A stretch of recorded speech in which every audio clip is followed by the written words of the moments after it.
This all-Malaysian squad vanquished both Fnatic and Mineski to secure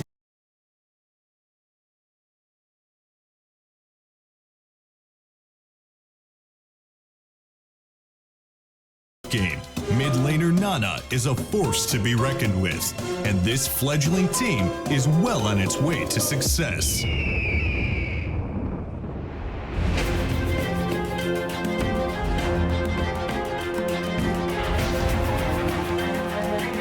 This all-Malaysian squad vanquished both Fnatic and Mineski to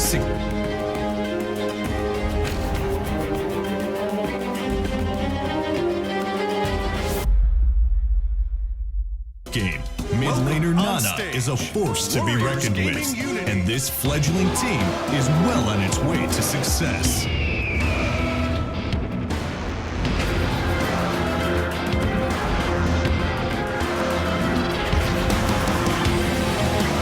This all-Malaysian squad vanquished both Fnatic and Mineski to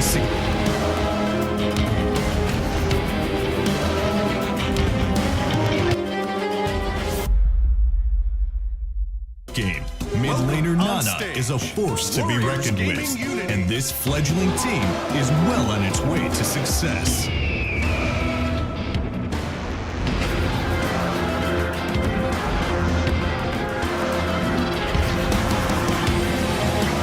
This all-Malaysian squad vanquished both Fnatic and Mineski to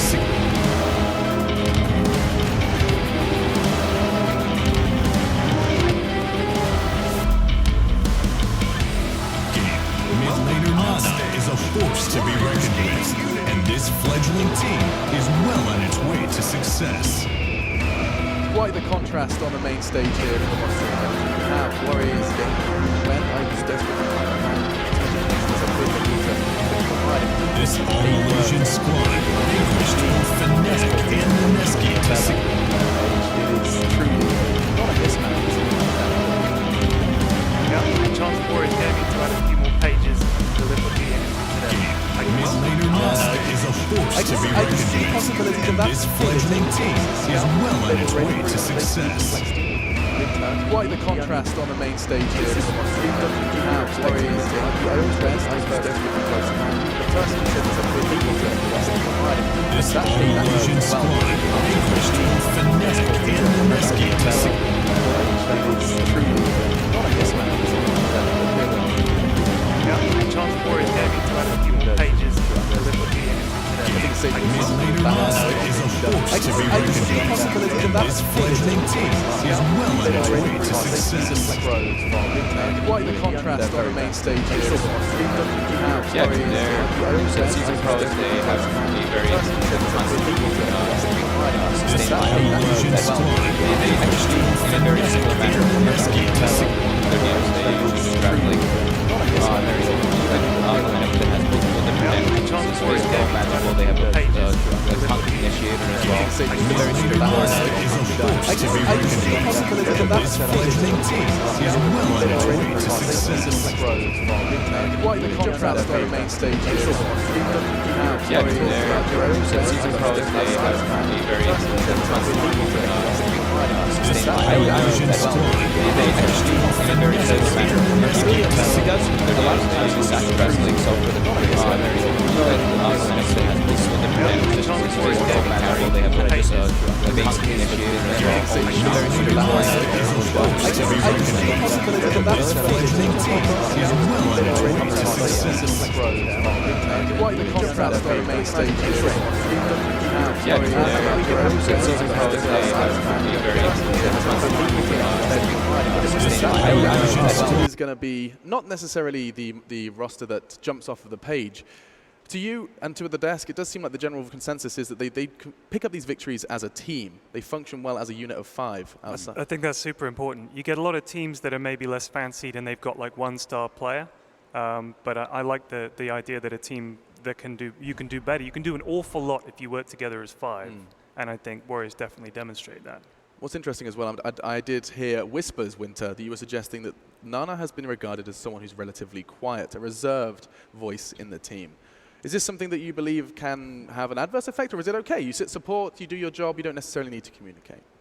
Like what Yanis told me. He said he doesn't like, as a support, he doesn't like to play with a mid player that doesn't say a lot of stuff. You know, Yeah. he needs him to at least bare minimum say, "Oh, I'm having trouble in the lane. Can you guys help me? I need stacks." You know, you can't just sit in the game and not say anything at all, because Nana was one of my teammates' mid player back then, and he told me that he doesn't say a lot in the game, but maybe now he's changed. I think it's also like a bit team dependent. If you have like 4 very heavy talkers, then maybe in that case, in those type of scenarios, you can have the mid laner be a little bit more quiet and reserved. If you have like, especially if you have like a captain, just being able to like look at him and be like, all right, well our mid laner needs help. We're making the rotation like that. But shouldn't that be his job? That in my opinion, he should yeah. be telling his team that if he needs help, not the captain. Oh, clicking on him. Oh, he's having a hard time. Can you imagine, like, if I asked you to name another mid laner that strikes you as someone who's quite quiet? I mean, I can't imagine no one zipping his lip when he needs help. I can't imagine Sumail doing it. You know, I mean, who else springs to mind who falls into that category? I don't know. What about S4 when he was playing mid? Was he quiet? Because he's always struck me as kind of a quiet guy. Was he a talker? No, he's not a quiet. I can Very guarantee you, he's not a quiet guy. Good. He says a lot of things. Like, he calls a lot of things. Like the way he tells his team what to do, what he needs, and in the team fights, I think he's best at team fights. He calls every spell. What spell he needs right now? Oh, there's going to be a RP coming in. So he blah, comes blah. alive in the game because Yeah. he's like a super quiet guy. I think it's important to have like a balance. Either you call like I need help, or you can say I don't need help. You guys can just don't come near my lane. Do whatever you want to do. I'm perfectly fine in that manner. There's like a definitely a range between the two. Well, the primary voice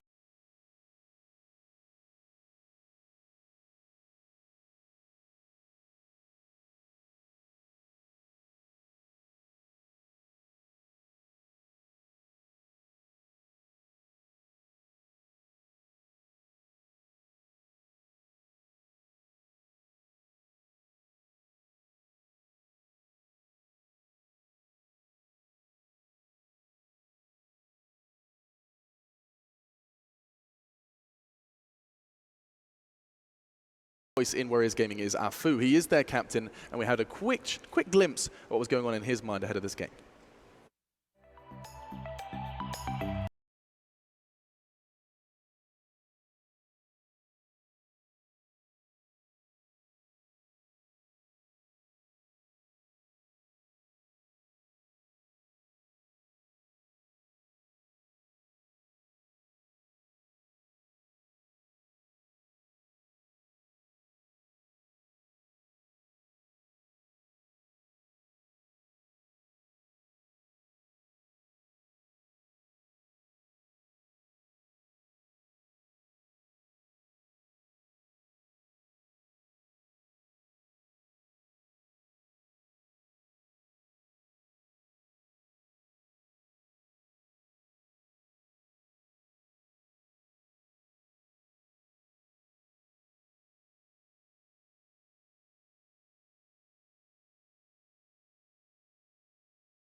Okay, I'll take them. It's all good. Yeah, we got one. Yo, what's up, Win? How's it going? I want to get some spicy stuff, okay? We're going to do 3 of them, all right? I want you to look.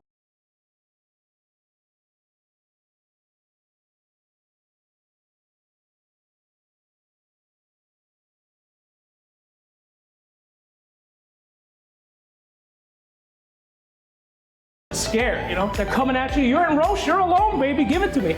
Looks frightened. Oh, like terrified, dude. Give it to me, Win. Give me your best scared. Around. Okay. But I think his best role would be his support, his offlane role.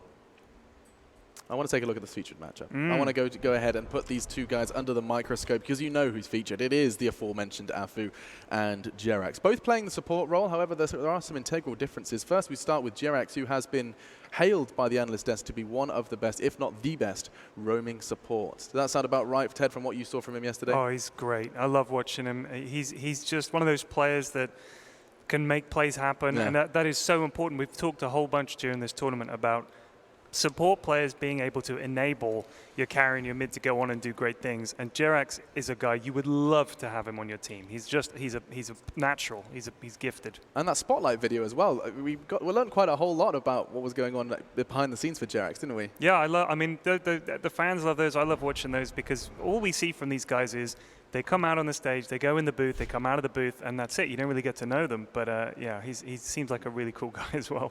He's like I think he's probably one of the dream support players to play with. He makes so much space on the map. Like even if sometimes his moves don't work, he forces reaction, and that's really important in Dota just to do that. I mean, you were getting so frustrated, Winter, at there's a Nyx assassin not making the engages. That's not something necessarily Jerax would be doing, right? That's not something you'd witness from him. Yeah, he would do that with even less farm. Yeah, he would go. And that's what you need. That's what you need from someone in that role. But what about on the other side of things? I mean, you got Afu. Yeah, we were like talking a bit about the difference between the two players, Afu and Jerax. They're both the same positions, but they're very different. Afu is the captain of the team, and he wants stuff done his way. And Jerax, people say that you got to let that guy have his freedom. He has to be able to do what he wants.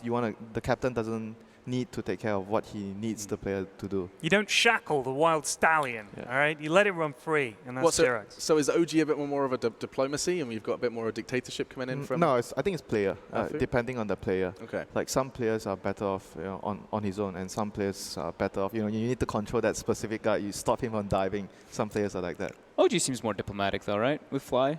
Oh, he's super. I mean, he's just the calmest guy. He gives guy, his team a lot of freedom. Yeah, from what I definitely. understand. I think the experience of players like Fly and Notel, and S4, of course, means that they're able to look at players like Jerax and they know exactly how to use him. They're using him very well. Like Fly is using him very well, and I think I would like to highlight his teamwork. Jerax and S4, they have very good chemistry in the games that I watch them play. Watching them do work their magic. And we are going to work our magic on the desk in terms of predictions. Ted, looking fantastic in this suit today. Thank you. Going for that lilac as the finals grow closer. Yeah. What have you got for me? OG. Yeah. Honestly, I think they're pretty open and shut for you. Yeah, they're a really good team. The funny thing is I've been at a bunch of events where I've seen OG. Notel is always a super relaxed guy. He's funny. He's when they're not playing, he's very relaxed and funny. But when it comes to the games, he completely changes. He becomes very serious. He doesn't want to clown around. Embarrassingly enough for me, just outside, just before the game, I was having a smoke, and Notel was out there. I've seen him do this a few times. He takes a moment to just sort of focus, and he just on his own. So he's outside there. He's leaning against the wall. I kind of wasn't aware he was there. This guy comes up, and he's waving like this, and I'm like waving back to this guy. I'm like, hey, what's up? And he's like holding up his camera. I was like, yeah, sure. And then I peer around, and there's Notel, and he was going, obviously, to get his picture taken with Notel. And I was like, I'm just waving to someone across the street, no problem. Yeah, it was embarrassing. My classic way to get out of that is when you put your hand up, and then if someone walks past you, just kind of go like, oh, yeah, just really, I've got an itchy scalp. Yeah, I mean, I can't like run my hand through my hair and make out I just had something on my hair. So, yeah, I just sort of sucked it up and went inside. Well, I mean, this could very well be a rather one-sided affair on the predictions. I'm intrigued to know whether or not you believe in the Malaysian side here, Winter. Could they really continue to cause upsets versus the titan that is OG? I think there's a chance, though. I'm not so that OG has enough information about this team, and if they get caught by surprise by certain strats that they're very good at, and their mid lane, like Ana is a player where I think sometimes when he falls behind, he struggles a lot. He's not that kind of like Sumail. When he falls behind, he's able to come back into the game. So he might struggle against Nana in the laning phase. So win condition 1, shut down Ana. Yep. So I think WG will be able to pull this upset here. Ooh. Okay. Throws it down. Wow. Yeah, no anime. I support that sign. I support the no anime sign. NP are playing next. We will get to see some of that. That's coming in, of course, versus DC. But first, all attention on OG. Wow, Winter. Sticking with your boys. boys. Do you think that was a prediction from his heart or his head, folks? Because you've been forced to... That was a heart prediction from Winter. That was a heart prediction. Hang on, what's happening here? What? Winter has a heart? Winter has a heart? Why can't I have a heart-to-heart prediction? That's fine. You can. Fine. Just admit it. We'll give him one. Yeah. It came from his heart. I think those are he did make good points. I think I'm going to go with OG. I think that WG can definitely take a game just based off of strategy, and if they do punish Ana, I think they have a couple things that they really work well around, like particularly their Omni Knight, their Legion Commander, these type of things that we don't see all that often, but we have been seeing more here at the main stage. So I'll still go OG, though. That's a 2 for OG, and I'm afraid, Winter, I'm going to leave you out in the cold with this one. I'm fine, I'm used to you ditching me. Wow. That is definitely not true. Yeah, we played chess last night, and I destroyed him. The game wasn't over, and you ditched. Oh, dude, come on. It was over the moment he started. He checked me like 4 times. Anyway, OG have been winning the panel. Let's see if they can win the draft, because it's coming up right here, right now. Expectations for the draft, you guys have made it clear that there are some slight differences between the two. Warriors, you said that they may not have had... OG may not have had as much prep time to prepare for the Winter. There's surely no curveballs coming out. You keep mentioning Meepo, not in a quarterfinals game. Maybe Naga Siren, similar style heroes. I think both teams would have a good chance of picking the hero and playing the hero. Not sure if you're a fan of it because it's like kind of like a It does extend that game. yeah, not so much fun, but you know it wins you games if you know how to play around the hero. Very annoying for the supports. Something like Alchemist. What about OG, Fogs? Is there anything that just immediately springs to mind when you're thinking about OG in their drafting phase? Trying to get anyone on something specific? They just draft really well-rounded, pretty much all their Rounded. games. Yeah, that's the one thing. I think probably the big one that stands out to everybody is like the Darkseer Earth Spirit. That's probably the one that I would say. Just if they go toward like a, if they don't have a main initiator, it's either they pretty much pick S4 an initiator or someone to start the fights, or they pick him like a Darkseer and they make Jerax be the one who forces the initiation. It's one or the I other. think you want to put them on like something that relies on a lot of coordination to do well. Like Bat Rider plus a follow-up, or Darkseer plus Earth. That's one of my favorites for them. Yeah. Well, we've got time to do some recap because already that Naga Siren Dream has been dashed by Warriors Gaming as well as Luna. Oh, first and pick OD. we have, Shadow Demon's taken out as well. They go OD first pick. And Timber as well, a very good ban against Warriors because they like to utilize heroes that are very good at destroying the laning phase. Timber, Sand King, Legion, heroes that have passive that allow them to make the laning phase very difficult for their opponents. We did see Nana on a very good Timber, didn't we, at one point? Yes, with the Omni Knight backing him up, he was just like just kind of standing there in I the front wonder line. if you'll see a first phase sniper here from OG. One of the better heroes to deal with the It's a OD. disaster! I think like Rubik Sniper could be a pretty cool approach that they could go for. You don't like the Ogre sniper? I guess the Ogre Sniper's too there. But okay, wow, they go straight for their mid laner. First phase Invoker? That's a little bit bold. Is that first phase double mids? Yes. Yeah, they picked the mids first. I don't think I've seen that in a while. Invoker struggles against OD though. So they do go for the Rubik. It's very good versus OD, and it gives you it's just a safe. But the pick lane overall. is not as good for Invoker. Like the 1v1 Definitely not. lane is not good. So that's going to be the worrying part. Like I said, if OG is going to lose the game, it's going to be on the lane. If Ana gets dominated by Nana in the laning phase and he can't really recover. For WG right now, there's a lot of options open for them. Pairings that go well with OD. We saw I think one of my favorite pairings is the IO plus OD. That's what EG did a lot. But not sure if WG would go for that. They don't really play IO a whole lot. That's This is their comfort, yeah. LC, they're off lane. Something that they, apart from this team, we saw from yesterday, LGD. Yeah. Like to pick LC a lot. Got banned every time. China, Malaysia, they like the LC. And I mean, we've explained it once, but likely there are more newer viewers who might be a little surprised by the LC win. So just quickly, briefly, could you summarize as to why Warriors are going to be doing damage with that? I think there's two reasons why you pick the hero. The first main reason would be you want to use his press the attack to remove like stuns and disables like Beastmaster, Mirano, bigger options. The other reason I think a lot of the C teams like to pick him is because he has that passive to lane very well. You can pressure a lane and you can create very good dual lanes. Like Omni Knight would be a really good dual lane with LC. They ban it though, right away. The other good dual lane would still be the IO. I like IO plus Legion Commander. Something Navi like to run a lot in the past. Pretty good in the first few minutes. You can put a lot of pressure, give the Legion a lot of mana.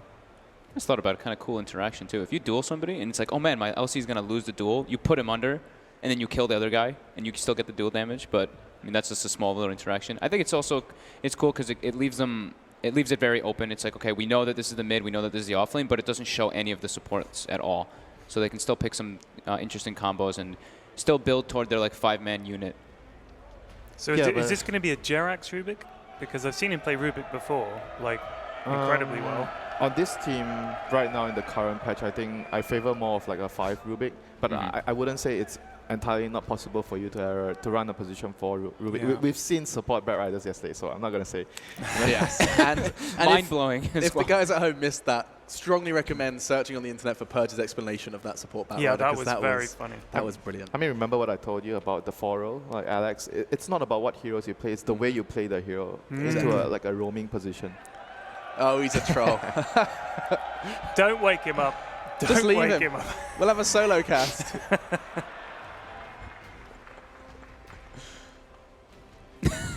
That's great.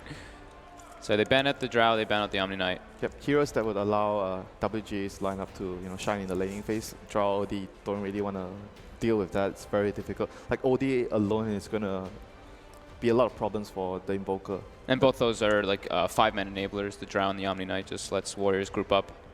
Hello, balcony people. Woo. Wow, you know, you do just bring the hype sometimes, Ted. Dude, what more can you say? They're on the balcony. Well done. Congratulations, you chose a seat. I love that we are seeing the crowd actually give genuine draft yeah, advice. Pick Phoenix. There's a lot of OG fans out there today. I mean, Phoenix has been one of OG's favorite heroes. Maybe. Got an analyst in the crowd. And another Droban. This poor hero has not been given too much chance to okay, this so is OG. that's going to be the Jerax Rubik. So Yeah. Yep. Kotal will be handled by Fly. Usually when they pick Kotal, they pair it up with like a very split push heavy hero. What's still remaining is there's still Alchemist, right? No, but it's safe lane. Probably not. Maybe something like Morphling. But LC's decent versus Morphling too. Yeah, Morphling is very weak against that hero and very bad against OD too. Yeah, because obviously you get silenced when you get dueled up, so you can't morph, and OD obviously being able to steal the and doing heavy burst damage potential versus morph. Just if he's that morphed lockdown as well, right? It's just like literally that straight lockdown for morph. And the lane's just you already know that WG is going to be going for lane pressure. So if you pick up a Morphling, you know you're already like under the gun a bit. Yeah. Of just in the laning It phase. actually might mean they want to go aggressive as well. Like Rubik and Kotal, you go on the aggressive, and with Sunstrike, your lane is pretty scary. So that leaves OG a lot of options here. They might not want to go for like some sort of split push hero, but they might just go for like really strong lanes to destroy the opponent in the laning phase, which is something I highlight a lot when I talk about WG. You need to be able to deal with them in the laning phase. You can't just pick weak heroes in the lane and expect to get away with it. Do they heavily like the Earth Spirit, or do you think this is a bit of like a deny type thing? I don't know. It's like not. I mean, they already had the Rubik Coddle. Yeah, good point. They wanted the Earth Spirit, like to have a hero to roam around. The pressure, yeah. But the synergy with LC in a dual lane, it's not the greatest. I don't really like Earth Spirit plus LC dual lanes. I don't think it's that strong. So he'll probably just be emphasizing more on the mid lane, just with the Astrals and putting a lot of pressure on Ana, like you mentioned. Try to bully the Invoker, probably. Yeah. That would be his main job, I guess, this game. And it doesn't give the Earth Spirit's great versus Rubik too, because Rubik spell stealing anything from Earth Spirit's pretty garbage, to be honest. Oh, that's the lane pressure. This is going to be very worrisome for WG. Their lanes right now, because you have the Earth Spirit. Earth Spirit is a good roamer, but not very good at sitting in one lane. See who's going to be the response from Warriors. It seems like you feel like there needs to be a change here. Winter, you feel like when Warriors game I'm on looking at Warriors lineup and I'm like, God damn, they're terrifying so far. But I like the way, the lanes are like weak. Basically, what could happen right now is they do like Rubik plus Kotal plus another like a Juggernaut top, there's no Juggernaut anymore. So Warriors go back for that better laning phase for the carry, because what might happen is like Rubik Kotal plus one strong carry top, and Sun King could go 1v1 against the Legion Commander bottom, and with Sunstrike, your top and bottom lane is just going to be absolutely difficult to lane. Do you think maybe OG wants something like an Ursa? Something just they don't really have that much physical damage in their lineup I like right Ursa. now? Ursa is really good against Juggernaut in the laning phase, and basically they're just going to get crushed in the lane. And look at that ban as well. They're banning out one of the better supports to have to handle the lane pressure, because you can push the lane out with your heal, and then you get your creep pull going. So you enable your carry to get experience and farm under the tower. So the Omni and the Dazzle ban are just to like literally keep applying that pressure in the lane. They can't really turn it around easily. Not sure what else you can actually pick to replace that, because I would say Dazzle, Rubik, Kotal are both of the 3 best position 5 heroes. When you are dealing with lane pressure, you can push out the lane. Witch Doctor maybe? Witch Doctor, you can't really push out the lane that well, but not for the pushing, but for maybe the heal and the bongos and stuff like that. Yeah, it's still pretty decent in the laning phase, but if OG picks up a really strong carry to lane against like what Yannis mentioned, Ursa, they would have a hard time in the laning phase. We've already seen one great Ursa today. Yeah, very effective. Sumail. That was actually the way we got our sub 20-minute game. That is a reminder, everyone, that we do have EG in the semi-finals. The winner of this will meet them. This is a very tough pick for WG. There's not many good like supports that can lane against that. Like Disruptor, all really weak. Like Witch Doctor you mentioned is pretty decent, but he's not gonna have a good time against their heroes, in my opinion. What about Lion maybe? Lion is also quite weak in the early phase, but he does provide a lot of burst damage for the LC where you want to finish the duel. Helps with the finger for the duel, pretty good. Lockdown. But regardless, there's no like a clear good pick here for WG. There's the Wisp, but you said they don't really play it, and that doesn't really help their lane much. That hero. Like that hero would be good for them. Oracle. It's like so like good with the duel. You can make sure the LC doesn't die and you always get the duel damage. But he's very, very weak in the lane, like super weak in the lane. Yeah, they at least have like the combo too with the healing ward from Juggernaut, so if anybody does get ulted, they have a lot of sustain and that's like mid game, you know. Mid game stuff, yeah. Early game is hard, very hard. Could they have taken something like Skywrath maybe, pain in the neck in the lane, and helps with the duels as well and stuff? Yeah, it's possible, but then again, the laning phase, I don't think it would change that much. Skywrath against he's very good at bullying one hero, but if 3 heroes come to the lane, then Skywrath doesn't do much. We did say that OG is kind of like magical, not entirely magical dependent now, but they do have like the Fate's Edict from the Oracle to kind of counterbalance that. Still the morphling. So they do go for the morph anyway, even though it's versus the Legion and the Earth. But they have very strong lanes though. Their lanes are still really strong, and WG is really weak in the laning phase. So your question then, Winter, you did have some faith in them, admittedly was with your heart. They have to survive the laning phase. Yes. That's your first. Usually they have the better draft in the laning phase, but not this time. Wow. With that said, will the Warriors Gaming continue to surprise us? They did it once. They've already beaten Wings. They did it again. They beat Complexity, but now they've got bigger fish to fry. It's OG on the stage standing against them, and already Winter says they have to weather the storm of the laning phase. Let's go ahead and introduce our electric pair for your cast. It's going to be Malini and Toby One. Obviously, all the electricity comes from my my Zeus caster. I don't think he meant that. He meant electrifying? Yeah. You're electrifying, Malini. Okay. We're going to go into this game. OG versus WG is what we're about to get underway. Game number 1 of this best of 3. WG, were you predicting them to be here after Complexity had their run and now WG into the quarterfinals? No, I didn't expect them to be here, but I actually think they stand a better chance against OG than most people think. They're no pushover at all. And yeah, their draft is probably a little weaker compared to OG, but it's in their wheelhouse.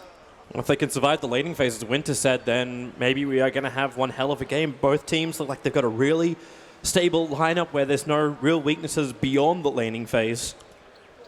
I think a lot is on the Earth Spirit. If he can run around and get a lot of kills. It's not a hero that we see too often as of late, but still favored by some in particular.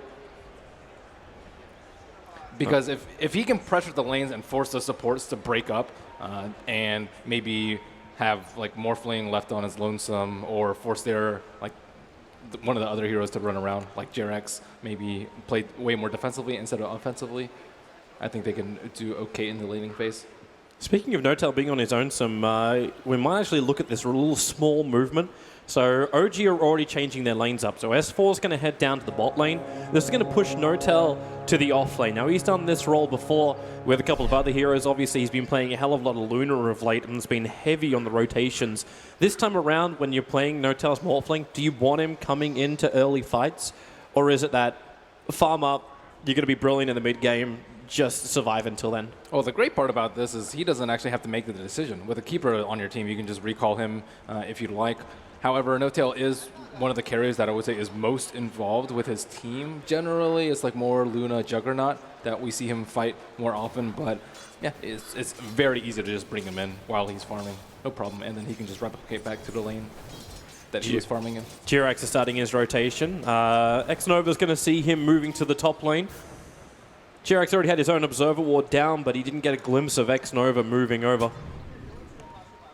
But this kind of lane is rather difficult to kill, especially once the Oracle hits level 2, because then you've already got the escape of the Juggernaut through the Blade Fury, plus what Oracle's going to offer through the Nuke and Fortunes. Yeah, Jug's actually a pretty good hero to get sacked. He can come back later, he can still fight without many items, because he does a lot of magic damage with the Blade Fury, and he also is not really susceptible to being tower dove, or, I mean, their initiation is a little weak, like, what, telekinesis into Mana Leak?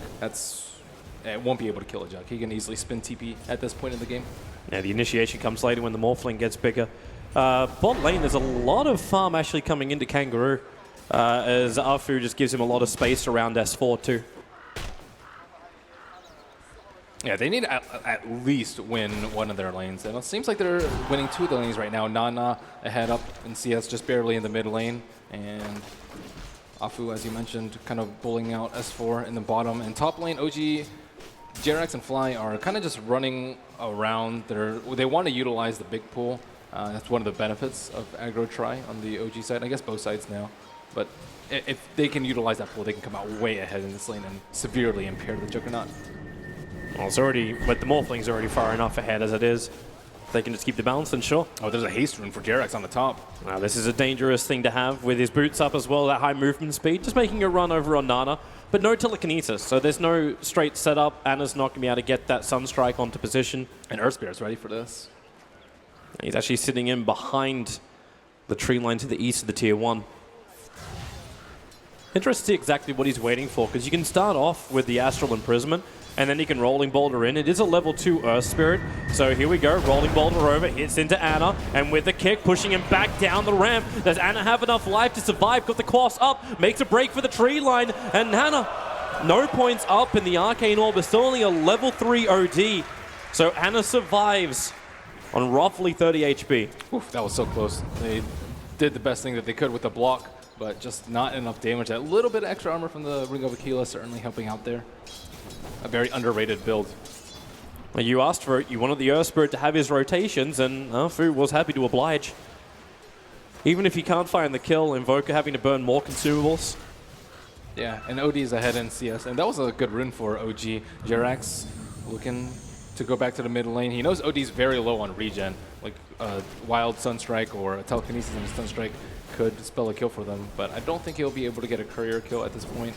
It is well past 3 minutes. At least the movement speed's down, but you know, maybe he's just waiting for the real thing. Anna's got Cold Snap up and available, so they start with the Imprisonment. I was actually losing a little bit of armor thanks to the Forge Burst. Now Jerax's movement is a little off. This bot lane is a lane which is working really, really well for WG. The highest CSer on the Dire side belongs to the Legion Commander, and the SK not getting as much out of it. Even with the 2 points up in Caustic, it's not forcing the Legion out, and it's a 23-5 against now 13-1 SK. It seems to be one of those lanes where if you're the core, you're just like, I just need a little bit of help. I need like a 1 level advantage, even half a level advantage with boots, and then you can just leave me alone, which is exactly what Afu did. Afu, Jerax, looking for a body block. Afu just TP's out. He knows all the stuns have been committed. Yeah, not really wanting to risk the boulder block. And Kangaroo pretty close to level 6. Maybe they can set up a kill. Earthspear's coming in, but he's not going to be level 6 by the time he gets there. I wonder if the Legion even really cares. He's going to get his life back. Like, S4 does his harassment until S4's got potentially Arcanes. Don't know if he wants to go in for the Soul Ring style build. Yeah, I'm not sure.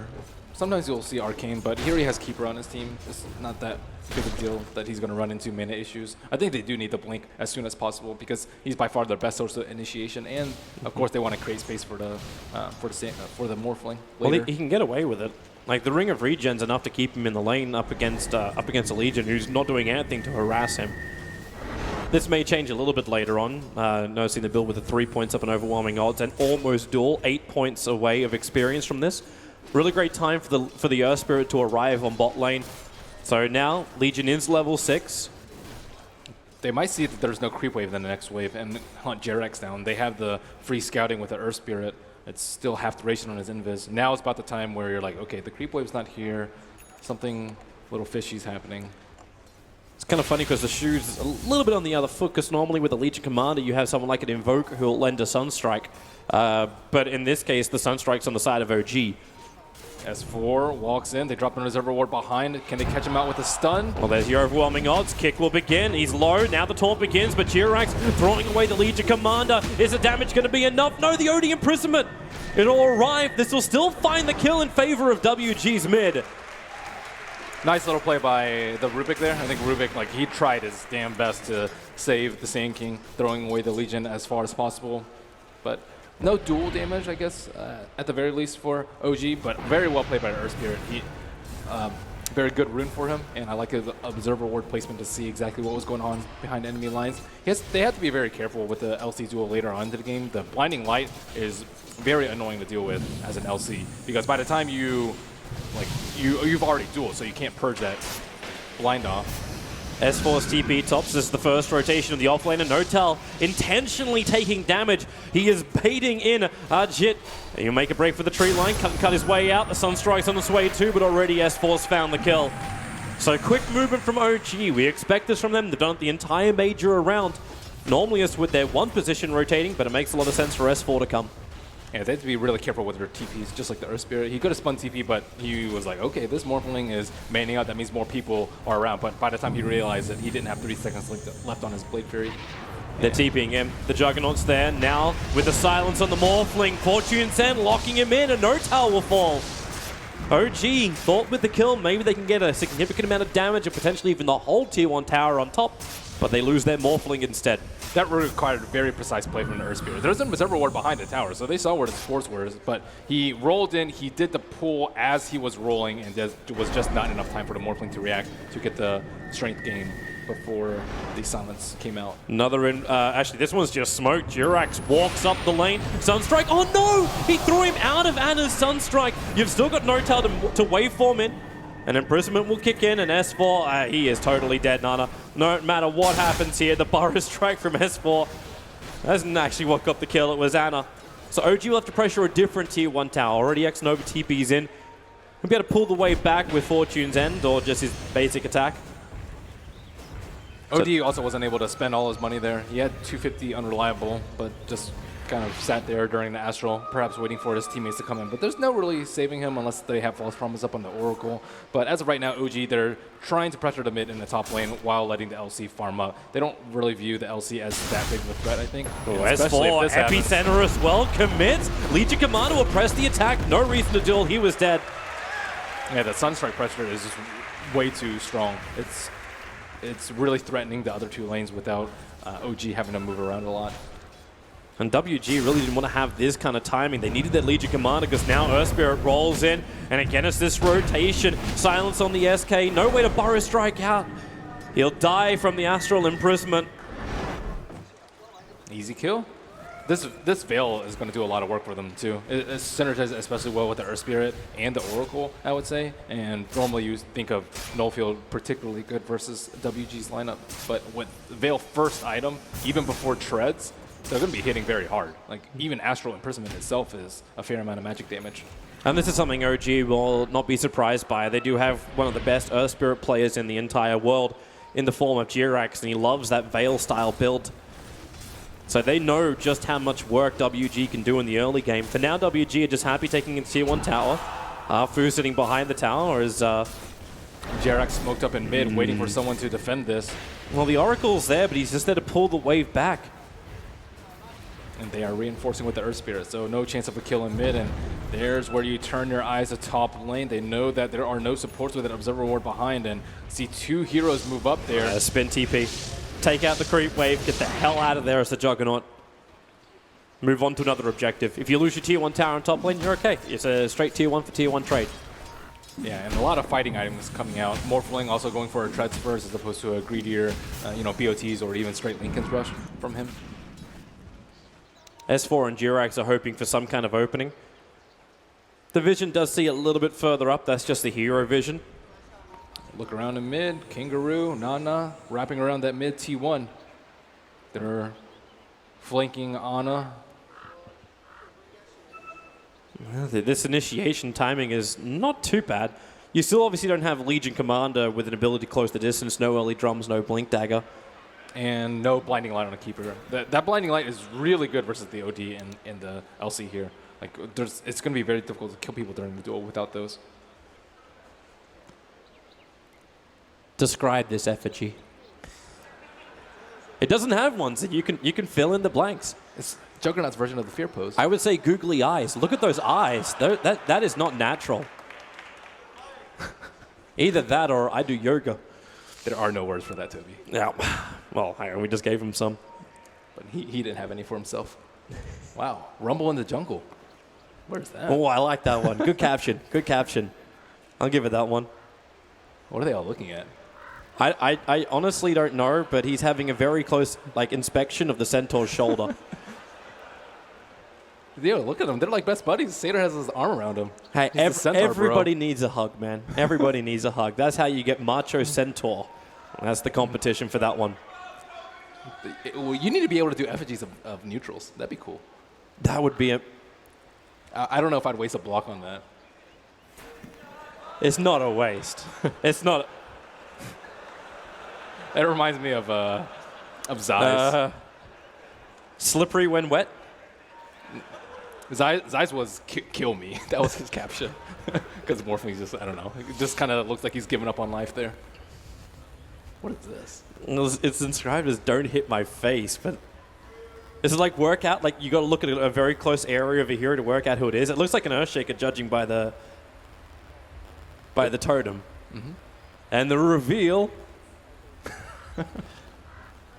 He actually looks like he's attempting his own facepalm. Ah, Wings Gaming. Clipped.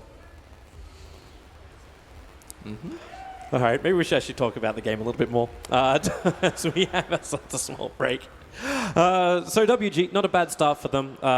Initiation items are still a little bit further out, but this appears to be like that, just that early kind of fight.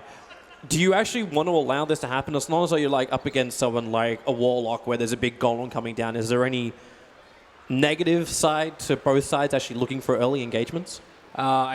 I think WG, they're more pressured to do stuff around the map, just because I think like they have the Midas up on the Invoker and they have a Morphling. Morphling is one of the best late gamers, definitely the best late gamer I would say in this game, and the best split pusher. So I think that the later the game goes, they're going to win out in efficiency over WG because of BOTs, recall, replicate, and just the split push threat. So they need more kills with the LC. They need her initiation item ASAP. I don't think that Shadowblade is as good as Blink Dagger here, but OG Fly says the magic words, ready. Nice. There we go. We can keep going. Yeah, so let's see how this gank goes down in the middle lane.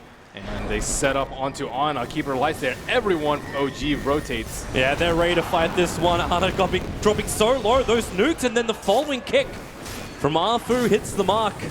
That is a big goal scored by WG in the mid, and now, with everybody here, they can keep pushing to the tier 1 tower. The healing ward behind him, the sustain is nice. Fly's actually keeping himself secret for the moment. One thing that we didn't talk about too much is like the OD plus Oracle. They can actually push a lot. They have a lot of sources of heal, and on top of that, it looks like he has a cloak in his inventory. This leads me to believe that he's going for what, early hood? It could be a casual cloak too, but if they want to go for all these early game items and push high ground before Morphling gets big, I don't think that's too bad of an option for them. They have almost infinite sustain. Even just a casual cloak would be nice, but no, it is actually going to be a Hood of Defiance. Yeah, this is becoming more and more common on the OD's mid, depending on what lineup you're against. Right now, they don't have any physical damage. Maybe a little bit from Forge Spirits, Sunstrike's Pure, and then Morphling, it's still going to be like 10-15 minutes before he starts doing any sort of appreciable physical damage. It's still interesting to do that, though, as opposed to like Dragonlance we've seen. Obviously, with a natural transition into something like the Hurricane Pike, it's just OD's bread and butter. Play from distance. Yeah, he wants his supports to do a lot more damage. There are Spirit and Oracle that are not just there to play purely defensive. They want these heroes to do a lot of damage. Like even the Invoker in the mid lane getting nuked down by the Purifying Flames with the Veil. It's nothing to scoff at. Afu was so close to that Radiant Observer ward. I don't know if he actually knows it, but he's sitting just in a small gap. Okay, now he just flagged himself up, and the ping came out very quickly from Jirax. Understanding there are his rotations coming to the top lane. Jirax is level 6, waiting behind No-Tail. Very little chance of a gank here without a Blink Dagger. And Legion Commander, no Quelling Blade, just not really interested in farming anything other than the lanes. But that would have been a very difficult kill. I think they'd have to like roll onto him while silencing him, then like push him into the LC or something that's just way too difficult to pull off. So a 12.5 minute Hood of Defiance plus Veil of Discord. This is an insanely tanky Nana as Zalo. Initiation down to the Sand King, even committing the ultimate and the duel. This is the plus damage. The first of the game for the Legion Commander. They do commit Magnetize for it, but it's SK down and now pressure to the mid. It's a tough game for the SK. He doesn't have that many places to farm. Morphling and Invoker just soak up so much of the map, and you need his Blink too, probably before those other two items, but there has been a lull in action, and OG are kind of unsure as to where to farm right now. You look at Afu, he already knows someone's going to be there with the Illuminate flying. Potentially could have initiated into the Keeper of the Light. Yeah, they're scared though because the Earth Spirit has long distance initiation without the Blink Dagger. So in the early game, WG has the lead when it comes to initiation and the way the team fights boil down. But still, you have to fear this Morphling is going to get his farm. Same with the Invoker, running the hand of Midas, building into the drums. Invoker's progressing nicely, just avoiding these engagements. Legion does pick up the Blink Dagger, so now the map becomes a lot more dangerous for OG. but their warding they've got down is really, really nice. Check out around the mid tower as well as up inside the dire jungle. If anyone is going to just slip out and not be the whole, well, we sit in lane or we farm inside the jungle, OG will know about it. They certainly will, and they have even more in their defense with the OD giving away Astral to Rubik. Very good versus Omni Slash, very good versus LC Duel. It's pretty nasty spell. Rubik, I think, has Gank is coming. Top tier pick. They just found their best target. It's the Morphling on the top lane. This is where this smoke maneuver, the first reveal of the Blink Dagger of Legion Commander. Press the attack, start the duel. Earth Spirit will help out, and do we have? We have ourselves a winner. The Legion Commander now plus 24 on the damage, not to mention the time where the Morphling will remain dead. Yeah, and they really need his Linken's ASAP. Not sure if he regrets going the treads or not. That would have probably put him pretty close to his ultimate orb. And this way your window of actually dying to the LC is just much, much smaller. Right now it's probably like 10 minutes instead of maybe 3 or 4. The treads probably haven't paid off for him yet just because they haven't been fighting at all. They haven't really been able to pick engagements because WG are just moving around together as a 5 when they have better vision around the map. They got that pick on the Earth Spirit, or sorry, on the Sand King. What item do you actually look to see the Legion Commander pick up on bottom lane? Only it's the imprisonment that came out, but it's the one that was stolen by Jirax. Now you run in, the duel is up. They actually grab Ana, the Invoker. The kick flies through, grabbing both of them, meaning Jirax cannot escape out of this one. It'll be one more hit to do the work, and there it is. A double kill, and now 4 in total for the Legion Commander. Earth Spirit is definitely delivering this game. He has the majority of the pressure on his shoulders as he tries to wrest control from OG in this early game. Fly getting set up on. They want to kill Kangaroo. The Illuminate, it does nothing thanks to the beauty of raindrops, and then you even blink away as the Burrow Strike initiation comes just a little too late. That is now all Tier 1 towers lost for OG, plus more engagements going the way of a Momentum Legion Commander. So you asked what items to go on LC. I think Blade Mail's okay. There's not really that much I think he's going to be... Do you want something, though, that breaks the Lincolns, is what I'm thinking. What items are there? I guess maybe Force Staff, I guess, is the only other one that I really see. There's not too much. A little bit of trouble right now for the Oracle. Caught inside the tree line, so S4 and Jirax going to find themselves a freebie. Sunstrike thrown just as almost insurance in case Nova tried to TP out. Yeah, they have to be a lot more careful. The Blink Dagger has been out on S4 for about 1.5 minutes now.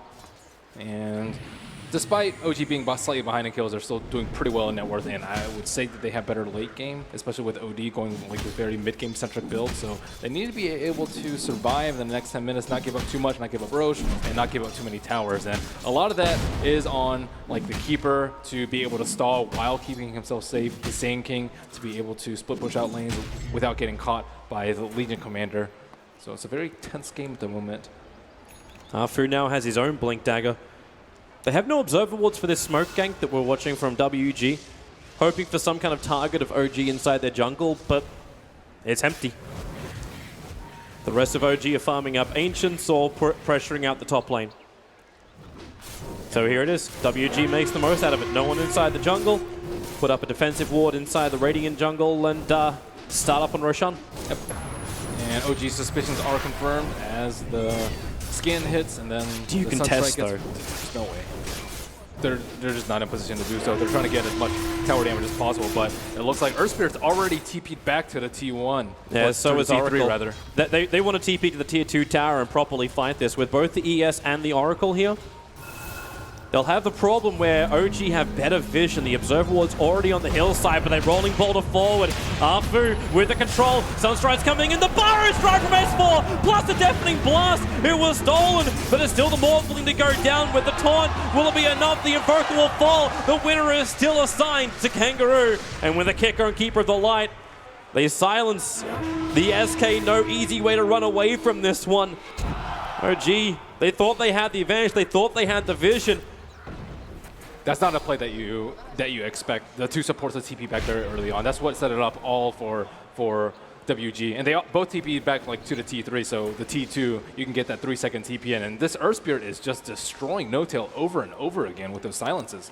And he's sitting out, you know, a fair amount of agility because he wants to be able to do a lot of damage to the towers, but he is at that threshold where he is going to die during the duration of the silence before his teams can heal him up. Like it's not like there's a Keeper's Axe to keep him up. There's no Oracle on his side to keep him from that, and that's a personal positioning thing that he needs to look at. Like how are they going to push towers without him dying every time in the fight? Rather difficult when you don't have a save. It'd be nice if Oracle was over on OG, but as you said before, like with Keeper of the Light and Rubik. If you don't have a save though, then you got to sit at they're going duel. Again. It's time to duel and fly.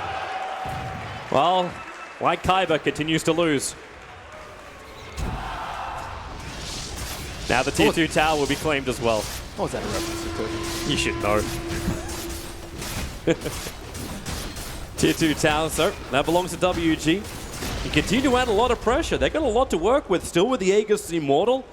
The OD's feeling very comfortable. You don't have Omni Slash up, but 30 seconds we back off cooldown, the jump forward. They're just bringing down any kind of illusions to anything which comes near the front lines. And they have so much sustain. Like, the Hood is also good if he just wants to cast Purifying Flames on the Look at the wraparound. Without anything. It's S4 on the back lines. Killing a courier won't be worth it. He wants the big initiation.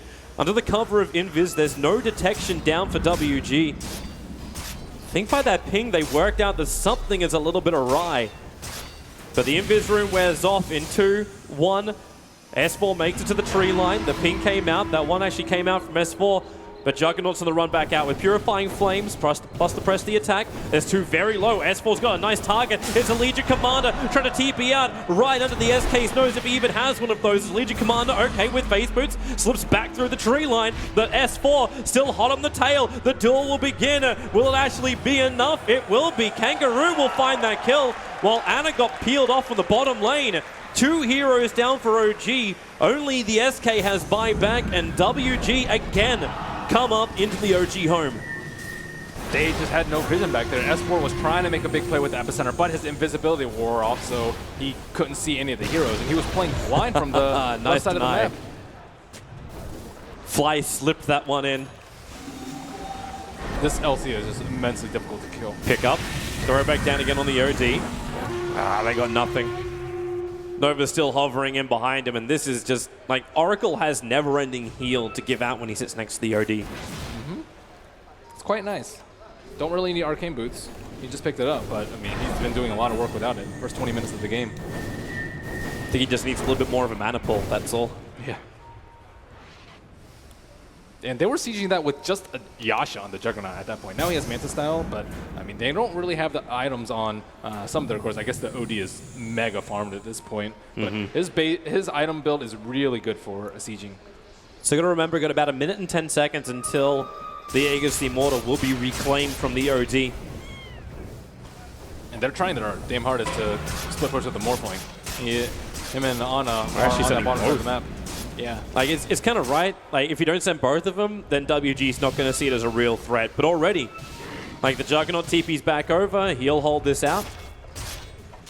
WG are in no rush. They're claiming all out of towers. They are sold inside the OG base. When you have an OD, like your most farmed up hero is your OD, and he's the one that's sieging. This isn't even their time to push yet, but they could. They know they have a lot of time because they've killed the Morphling 3 times. And OG, they still want to use the Epicenter on Senki. It hasn't been used in, what, 7, 8 minutes perhaps? Well, that's what we're expecting. At least I was expecting it with S4. Like that Invis rune slipping in behind, get into the tree lines, channel it off and have a crack. But they're really scared of the Oracle. Like, if they don't kill Oracle, they're just going to waste all their ultimates on someone. And especially if it's on the OD. Like, OD, I don't think he's even going to die without the Oracle there. Looking at his item build. He's in Trez right now. If he's in Strength Trez, 1700 HP with a hood, with the extra armor from the Veil. Well, the only way you kill Oracle is having fantastic wards or WG in a bad position. And right now, WG is not giving him such an opportunity, so it has to go to Vision game. I think Jarrett can make big plays too, with like the Spell Steal and then like Astral, Defensive Astral or Offensive Astral, and Keeper of the Light, of course, with Blinding Light. It's not like they have BKB on the Legion Commander, but he's able to dish out so much damage to these team fights because he's just not under control. The Earth Spirit is the one that single-handedly is winning these team fights for WG. Is WG actually backing away from a fight? OG's pushing in the top lane. I think they realize that it is a bit of a trap. They also pinged on Notal, who had the effect of the healing ward. So they know Rubik is also hovering on the top lane. And then, of course, why do you care? The tier 2 tower gets pressured up a little bit. The Earth Spirit's there to defend, and you add more pressure towards the mid lane. Yep, 4 heroes are there. No Aegis anymore on OD. Have to be a little bit careful. But with the added Glimmer Cape on the Earth Spirit, that's a lot of magic resistance. And 100% with Fate's Edict. So they're not really scared. The Keeper pick seemed pretty strong at the time, but due to the itemization of Warriors Gaming, it's very difficult to actually damage people with the Illuminate. And he has no points of mana link at the moment. So that's the majority of his spells. I think Fly's realized what this game has become for him. Defend from high ground, that's all. If you can build up to the Aghanim Scepter, he will make life a little bit more difficult for WG. Yeah, he can't. He doesn't have farm priority. I guess he's probably number 3 after, of course, Invoker and the Morphling. You give him the farm priority where he holds the base and the rest of OG move around together. Yeah, and this way the LC can't jump. So LC just looking for a stray hero with his invisibility rune on the Radiant side, but there is no Radiant hero even close to him. He might get baited out by this illusion, however. And, yeah. Actually, Notel jumped in. He jumped to that illusion at the same time Kangaroo started the duel, so he broke the Lincoln Sphere of the Morphling. And I see the headdress, so that means pipe for OD. I think they can push with the next Aegis. They just need to be able to push out their lanes in time. Well, thanks to our time, and we know Roshan's only got like roughly 2 minutes. That's a decent spawn time. Won't be the maximum duration of Roshan. Yeah, maximum would definitely benefit OG. They just need this game to play out a little bit slower, buy some more time for the Invoker, and they can stall if the Invoker doesn't die, but sometimes he has a split push, so if Morphling's strong enough to split push and they can just recall him back, then Invoker can stall for days.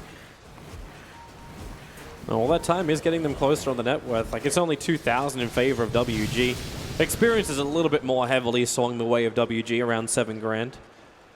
But the top 2 net worths, they're very, very close. That OD and Invoker brushing shoulders.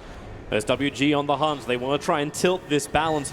Do they actually see? Yep, they got a glimpse of Ana. They know he's on the sidelines. The Sunstrike's coming over. They look for the kill over on the OD, but support will arrive.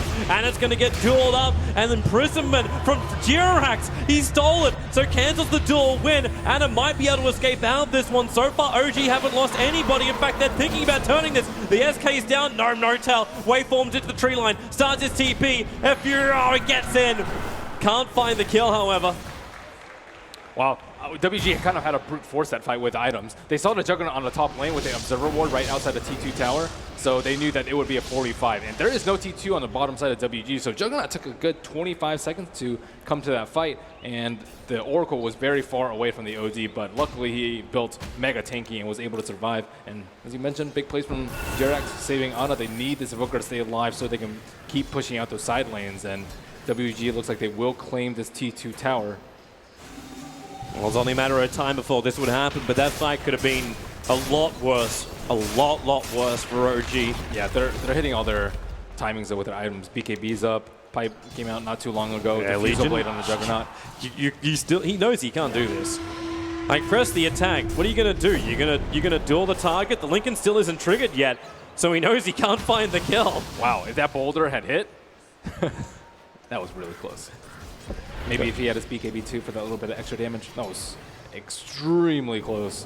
And they would have been able to take a lot out of that. Maybe even perhaps force a no-tail buyback. Unfortunately for WG, they don't have the mobility. They have no BOTs, they have no recall, they have no replicate. So they're like struggling to push out the lanes right now. They know that this problem is only going to be compounded as the game goes on. So I think like right now, the net worth is pretty close, but OG have diversified into more late game, whereas WG have committed very heavily into this mid game. There's not really any farming items on a Juggernaut. He went for Diffusal Blade Manta as opposed to Maelstrom or Battle Fury, so the farm war is going to go OG's way if this game stalls out, but I don't know if OG have invested enough into this high ground defense, however. And when you say that, you mean like the Aghanim Scepter? You do still have like 4 points up in Fate Bolt. Just fighting items, right? Like sometimes you won't see Invokers go BOT until like super late. It depends too on the lineup. If you have a Keeper, you have the luxury of not having to go BOTs very early on. and maybe like a BKB. Actually, I don't even know if you get BKB this game on the Morphling. I don't think so. The big advantage of at least having these BOTs nice and early is the fact that OG may even dodge the WG high ground push. Always worried about what's coming in behind you. Double forward spirits with Alacrity up. Oh, hello. S4 tries to make a little bit of a play. OD gets spun around by the Yule Scepter. Just buying time for the top lane. Ana right outside the T3 tower with Fly at his back. Well, one Illuminate will probably mop up that entire creep wave, but TP support's already coming in too. S4's arrived, but they're returning home. Jirax is solo holding that bottom lane. Astral, not a bad ability to have if you want to start nuking down creep waves. Yeah, I think it's one of the best abilities. I think it's OD's strongest spell by a large margin.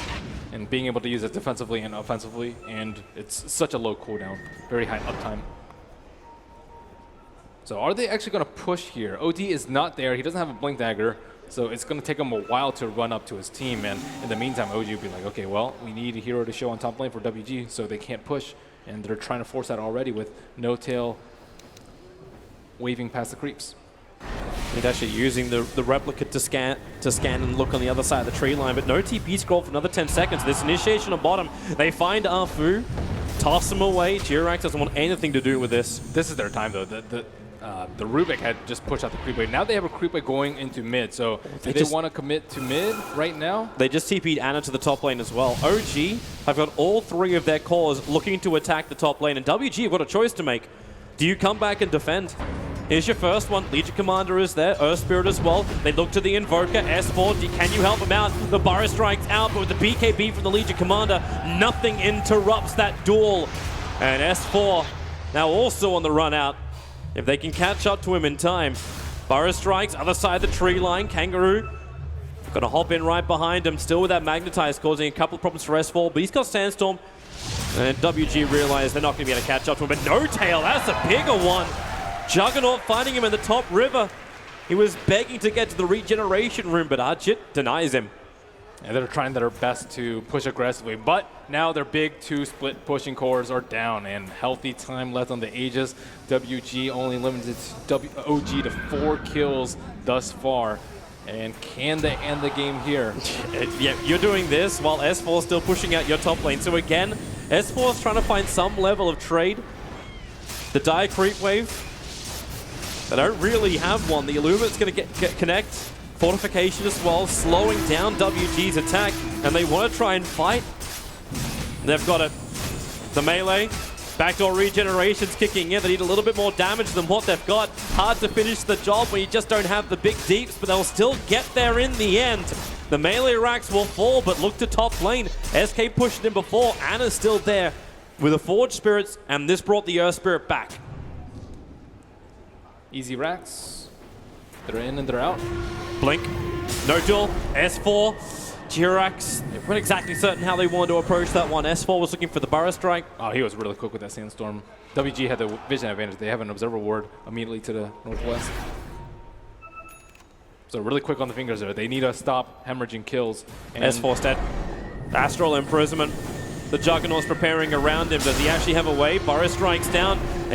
Legion Commander's there, but again we'll wait for the Astral. Spin begins. OD, well, drops the Eclipse very early on. It ensures the kill on the SK, who has buyback available. Look at Earth Spirit's position. He's waiting for Ana to come up.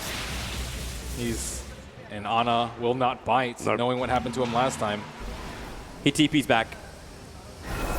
Remember, OG, they want to send this to late game, so no reason to send too many people out on a bit of a suicide trade. And now they see the OD on top, so a couple of minutes of reprieve for them as they breathe the sigh of relief that they survived another push, survived another day. Well, Notal tries to bait with the illusion on bot. Yule Scepter ends up killing it. Looks like Legion Commander was preparing himself for a duel, just in case it was the real thing. Yeah, I don't actually think a Pike is too bad for the LC, just so he can instantly pop a Lincoln. And I think that Invoker is building on Lincolns too, so this gives more merit to the Pike build. There's not that many other ways you can pop a Lincoln Sphere as an LC. Maelstrom is very unreliable. What other items are there? don't really think there's that much else. What do you think about the Abyssal Blade? Abyssal is decent, but it's very expensive. I don't think they want to wait that long. Diffusal is also a pretty good option, but I think if you're purely just building it to stop the Lincoln Sphere, I think Hurricane Pike is much more useful. Or he just relies on his teammates. You got that Earth Spirit with the Blink Yule Scepter. That'll be enough to trigger it, but you're also building into 2 Lincoln Spheres. Invoker is rapidly approaching the conclusion of his. So initiation's a little bit harder for WG, but they say, well, if this turns into a push game, they're okay with that. Blinding Light, trying to make life a little bit more difficult. Apu jumps in, there's the duel over on the Morphling. They're holding you in position, and the Morphling goes down. Buyback is available. S4 sandstorming, no big epicenter. It was the Magnetize committed. There's no straight up follow-up, but a Blink, Burrow Strike, definitely Blast, Juggernaut almost pushed back into that Sunstrike. The Blinding Lights just keep pushing them around Ana to the front lines with the Morphling buyback. Now Notel has to be careful, the Omni Slash, so much but hit him, but again, G-Rex with a stolen imprisonment, S4, the epicenter, and Illumina is still minimal damage. WG are just so damn tanky, and Nana wants to keep fighting. So much stolen intelligence. Nova dropping low. The Burrow Strike's there. Finally, the OD. A self-imprisonment. Hurricane Pike is off cooldown. He'll have maneuverability, but not when Notel appears inside of him with the waveform. Sunstrikes. Oh, okay, that's not hitting anything, but they can at least kill up the Earth Spirit, or can they? The kick, the stun. He just moved up on top of the hill. Costly hold from them. Morphling. As you mentioned, the Earth Spirit went in on him. I think he blinked, he Yules, and then they dueled on him. And the second time after he bought back, he wisened up and he was strength morphing as the Ana burst was coming out. Was being chased. Luckily for him, he managed to get a tornado off, and this pushed them away. They need to spend all their gold for this next push, though. I think like they can win the game. Saving for buybacks is not that important because they don't have a good way to get back into the fight. If they had recall or BOTs, I would say differently, but they need to invest, and I think the LC is kind of torn as to what to buy right now. So let's see what he buys as he approaches the secret shop. They do have the recall up on fly with his Aghanim Scepter, drags the Morphling into a double damage rune. WG will be kind enough to oblige OG and fight. Oh, he went for SB. Okay, that's a little bit of a different approach.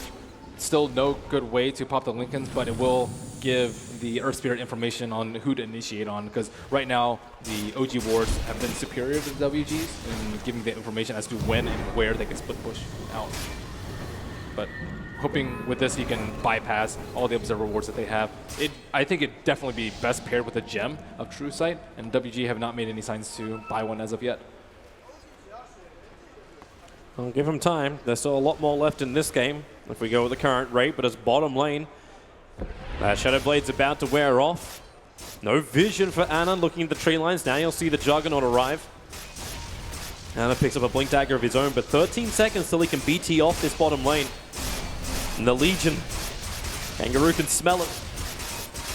He smells magic in the trees. The scan from Daya is just a little bit off. Is he going to walk back into it? He pings it. He pinged the scan. They know Ana is in the top part of it. And well, okay, that's the smoke. Ana blinks up. The kick will be there. The stun will remain. And now it's time to duel, but they don't have detection. They don't see him. Ana, not just moonwalking, ghost walking out of the bottom lane. Is there any kind of help? X-Nova has 4 of Sentry Wards. Is he going to place when he gets hit by the ghost? He got cold-feeded. Yeah, but the blink away, Ana's already out. You know it's gem time now. That was a kill that they blew so much for. The Earth Spirit even smoked. He blinked in there and smoked it just to see if he was there. And problems for WG. Kangaroo walking down the mid lane. There is a sentry. He's right in there. Wow. Quick blink, and he gets a tornado, however. Press the attacks available, and he's going to BKB. That's the 8-second BKB now down for the Legion.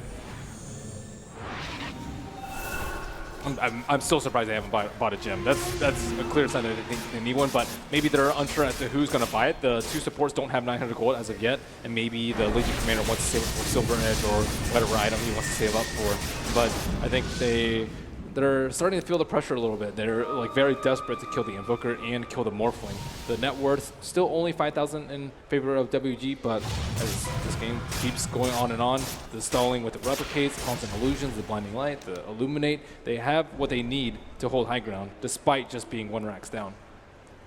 We'll see if Vegas and Cheese is enough to get WG in to finish maybe a second lane of racks. For now, they're just starting Roshan. And OG will do nothing to contest this. They had the scepter up on Keeper that you were talking about. And a little bit late, 35 minutes in, but I think that's given in a vacuum. In this sort of game, I think it's very respectable that he got it at this time. There's your Aegis the Immortal. Slips into the hands of the Juggernaut.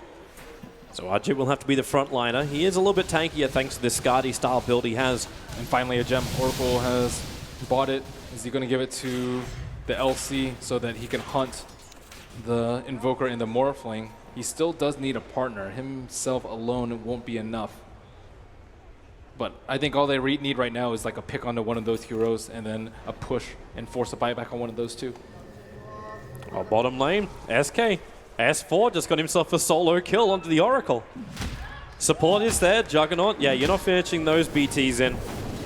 But Gyros is looking to the top lane. With a Blink and a 4-star, they can initiate on the OD, and this is what we were waiting for. The pickup, the throw down, Meteorite, a little bit of a blast. He can't even... Okay, he does get the arms up in time to get the Astral Prison. Blink is off cooldown. Definitely blast timing from Ana. It's good. Hits the mark. And OD is down for 70 seconds with buyback available. Just so bold walking in there. He is very tanky, but there were 3 heroes just prepped for him, knowing that he would make that sort of bold play. That's Legion. so much time. He just dueled up the illusion, the replicate of No-Tail, and No-Tail will turn around the Burrow Strike again. S4, right time, right SK channel. Legion makes a break for the tree lines under the cover of Shadowblade. The Tornado does not catch him. He'll make his way up the hill. Caustic Finale has got him, and now press the attack. Ana, he wasn't ready for this, and he can't have been ready for that, and so much damage. Afu's going to rolling boulder straight over the top of the Morphling, triggers up the Lincoln Spear. Maybe now with a Fortune's End from Nova, he can remain alive and get back out of this nightmare with the silence, with the slows. Afu still surviving. Morphling won't be so lucky. It is WG moving the momentum forward. Fly can blinding light. Where's your stun? Where's your disable? Where's anything? Fly the old man. Wise escapes. Earth Spirit just got in there and put the Morphling in a very compromising position. Stolen! Jirax! Snaps down the Legion Commander. Ends the godlike streak. 1,000 gold for Rubik because he is the grandest Magus. That stalls out there pushed for a long time. One incredible individual play coming out from him. I still think Earth Spirit is making the flashy plays this game, though. Yeah. He's just been destroying this morph constantly. 1 in 6 is what No-Tail is limited to this game. And, of course, X-Nova, too. Just sitting right behind him with that perfect timed false promise. Really smart positioning from WG, but it's expecting the unexpected from OG. That's what's giving them the space to maneuver around. Yeah, you kind of missed that one. It's fine, though. They're looking for a pick on the bottom lane. They're already setting it up. They have the Ags up on the Sand King and just waiting for a lone hero to push out. I think they would need the Epicenter to kill him, but this is not the target that they want. OD, I think, would be the ideal one, and he already senses it out, just spinning the wave immediately. Do they want to get rid your of Epicenter. Wait for it. He's too far away. Jin already backed off the creep wave, so Epicenter will go down for now. Yeah, that's the second time he's used Epicenter for potential would have been a solo pick. That was only on the Aegis too, and WG, they might see that and think that that might be one ulti cooldown enough for them to actually be able to get a kill. And Rubik on a solo warding mission will get one deep inside the base, just looking for the information so that Morphling and... Oh, Afu. Oh, he was starting it. He was ready for the kick, going to rolling boulder down. Ana, Lincoln Spear is going to trigger. The Gem of True Sight's there, and because he triggers the Lincolns, they can start the duel, hold the Invoker in position, and a winner. It's been a while since Legion was one of those, but he has 130 plus damage. I think Jirax is also looking for something else himself. They get rid of the replicate. They need to push on top lane as soon as possible. They have to be able to stall for Invoker. You do not want to use buyback right now unless you absolutely have to. And it looks like WG will be ignoring the top lane. But top lane is already exposed for WG. There is no T3. The range Rex is at 280 HP. So at the bare minimum, it looks like that will already be going down. Fly's positioning. He just nuked that wave when it was back at the mid-river. S4 is going to creep skip out the mid. The top lane continues to pressure as well. But bottom lane is going to go in. Yeah. But I think, yeah, the top tower is going to fall before. If they TP back, their push is done for. It's enough to defend. Like with Illuminate as well as Fate Bolt, no creep wave is able to enter the base, and you've still got the Omni Slash on the Rubik for the moment. Yeah, you might have to like pipe this wave if you want to push at this exact moment. If not, your window may be missed. But they're only too strong at the moment. And that wave's done. Yep, this is that defense. Very difficult for WG to get all the way through without triggering pipe beforehand, and then life is still difficult. And Earth Spirit has TP back, but he still hasn't caught out that Observer Ward, and Legion Commander's like, how did they know I was here? And let's see if he gets his Observer Ward. This is a pretty important thing in the grand scheme of things. He is in range. He actually blinked over it for a second. Yeah, so he got this now. Like, OG can't push top lane as freely as they wish. That is their only Observer Ward out on the map, and now it is dark. And it's nighttime too, so keep it alight. It's going to be extremely difficult for them to actually not die while split pushing out the lanes and defending. They've constantly been able to creep skip with the Sand King, with the Morphling, these very elusive heroes, but will they be able to keep it up at the most trying time? And you can see Dire already looking for it. They scan up on the top lane. S4 is hovering around, but doesn't find any kind of moment. And Afu, he also knows that he keeps checking this hill smack bang in the middle of the Dire jungle. Oh, they're walking under Observer Ward. Ana is revealed. I believe they know that S4 is in that top left corner too. This could be a disaster. They definitely know, but also look who's moving up. It's Notel coming into the lane. The Burrow Strike from S4 catches the Earth Spirit, so Magnetize can't get on. This will allow Ana to make a break for the tree line. 125 life. They push down, but he blinks away! The space is there. Earth Spirit doesn't want to give up. He's overblinked and into the trees. He doesn't know.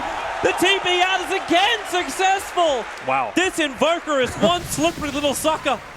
Some individual play right there. Earth Spirit did not think he needed to commit to Magnetize, and he just blinked away kind of casually.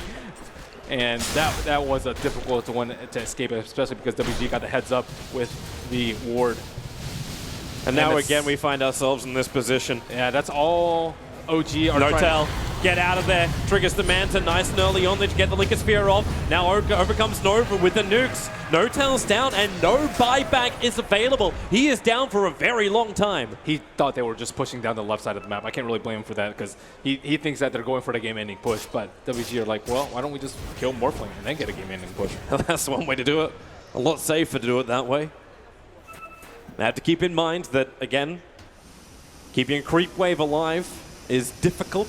They can push 2 lanes at once. Like they can just send a Juggernaut top. I guess maybe the OD might be a little bit better. Yeah, Juggernaut top and then just go down the mid with everyone else, or just commit mid everyone else. They do have the creep wave finally. It's zapped down. Yeah, no creep wave anymore. Juggernaut already used his spin. S4 with a Burrow Strike. Sunstrike will connect Juggernaut. Looking a little low, but there is a little bit of a heal behind him, and Ana blinks in to try and find the initiation. It is that important that he kills the healing ward, though. Yep. Now, blink, Burrow Strike. It's S4 trying to find better angles. That tier 3 tower still alive. Morphling's almost up. They've wasted almost a minute, and it looks like another 10 seconds will be wasted as Ice Wall is dropped at the foot of the base, and Ajit tries to walk up there. And with a spin, he can at least get in, but now Nana blinks forward too. S4 wants a way out with the Sandstorm Invis. He actually had a way to do it. Jirax will create a little bit more space with a Stolen Astral, and Burrow Strike. Oh, will it be Ana? S4's waiting. Now the Burrow Strike catches 2. Juggernaut broken free by the False Promise. Earth Spirit also lucky enough. No, he's not. Notail able to reach him with a last attack. No breaking free of this. Nova trapped at the tree line, surrounded on all sides of the OG sandwich. And the gem lost at the same time. And a little bit of their inexperience showing through, not picking up the gem early enough to kill that Invoker, and then just not... When you're up against like a Rubik and a Keeper who just can push out one lane at once, you have to be able to push multiple lanes. And like 4 of the heroes were just sitting behind the Juggernaut waiting for something to happen. But OG, they aren't going to initiate while the Morphling is down. You need to make the most out of that minute that they had. And they lost 2 heroes, they lost a gem, Legion. And just got a T3. Kangaroo slips in behind, finds the old man, but doesn't attack fast enough. S4 gets the Burrow Strike off. OD imprisonment from Nana creates a little bit more space. Support is there from the Juggernaut, and now, well, a quick movement out. Epicenter right on top of the OD, but S4 trapped in the tree line. Now Burrow strikes its way to freedom. Falls will actually be enough with Legion Commander running in, taking so much damage for very little reward. The Omni Slash onto Notel, shared out with all of OG. Ana 4 stops away. So many of OG low. Now the duel begins, but Morphling is the winner in this case. Now it's also Nana. Nowhere to go. Illumina will fly. A defensive imprisonment creates some space. Archer needs to do more damage. The kick is out. It's actually the one now coming in. Where's your Eclipse? Already triggered a double kill for Nova. A triple kill for Nova. WG, they're pushing him back out again. The Purifying Flames have brought down OG. They heavy buyback. They have to defend this WG push, but no ulti's now up. Man, if you'd watched this game only, you'd be like, why is Earth Spirit not picked more often? The amount of damage that he did at the end there when everyone was clumped up around that secret shop just devastated OG, and both their cores just got destroyed after all their defensive cooldowns were up. A lot of buybacks coming out from OG now. WG, they still know the Invoker is down, so it's a good opportunity. If they can find a kill, they'll keep the numbers advantage going their way. Blink forward, they're only finding a fake Juggernaut. Obviously they know it's fake because it's one of theirs. And there is no buyback on the Invoker for 30 seconds. Now the fortification, Yule Scepter on Nana. Burrow Strike catching both the Juggernaut. That blind light pushes it back so far. The duel, it's only on illusion. The BKB was triggered for this as well. They want the melee racks down. Problem is they have to commit themselves into a rough position to get it with the spin from the Juggernaut. That's a lot more protective. Notel trying to keep the kite going with that Skadi. The spin doesn't stop the slow. False promise from Nova. More space trying to be created, but another imprisonment as Jirax again, time and time again, really messing with the Juggernaut. S4 misses the Burrow Strike. The kick from Arfu hits the mark, catching out the SK, but more blinding light. They just can't get the damage in. That's why they start with the spin. Notel, Lincoln Sphere has been triggered. The damage may be enough with the Omnislash. He bounces back down into the heroes of OG, but the damage is negligible, and now Omnislash stolen up by the Rubik. Look for that target. Lets it go. The Juggernaut cops the brunt of the attack. Defensive imprisonment buys the space. Nana's doing work for his team. The spin's still allowed. Oracle is down. Buyback is back in again for him. With the ice wall. WG just cannot pass with the Burrow Strike in epicenter. Another defensive imprisonment. They'll be called by the Tornado, so at least they're in close. But Morphling, well, he's already killed off the Earth Spirit. They're looking for more. Legion still insanely low. Can't hide inside the Shadow Blade. And now it's OD. The Burrow Strike. This one from S4 does not miss. OD blind line pushes him up the hill into the waiting arms of the Invoker. He'll take him inside of his cloak and be happy to absorb the power of the OD with Burrow Strike. Sun Strikes. There she is. WG losing heroes. They still have buyback. They still have the momentum of the top lane that's pushed inside the OG base that's almost taken out the range racks. OG have trouble at home. Yeah, and it looks like they're headed over to Roche at this point, and how many Astrals came out during that entire fight? OD ran out of mana.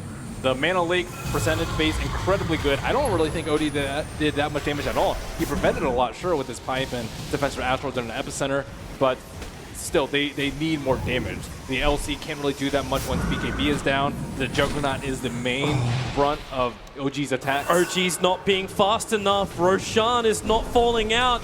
They also saw the Morphling leave to go to the bottom lane. Now in comes the Legion Commander. Oh, the Tornado! It caught both Oracle as well as Kangaroo. They can't blink in. That time may be enough. Now Kangaroo jumps in. Roshan, they got the Aegis Immortal. It's in the hands of Notel, who got recalled back into this fight. Now the battle begins. Kangaroo, no vision on him at the moment, but who do they want to kill? The Blinding Light pushing up through, back inside the pit. Starts his roll, but the Cold Snap interrupts it. Locked in the pit with the Yule Scepter. He'll actually get back out again. That was his own Yules.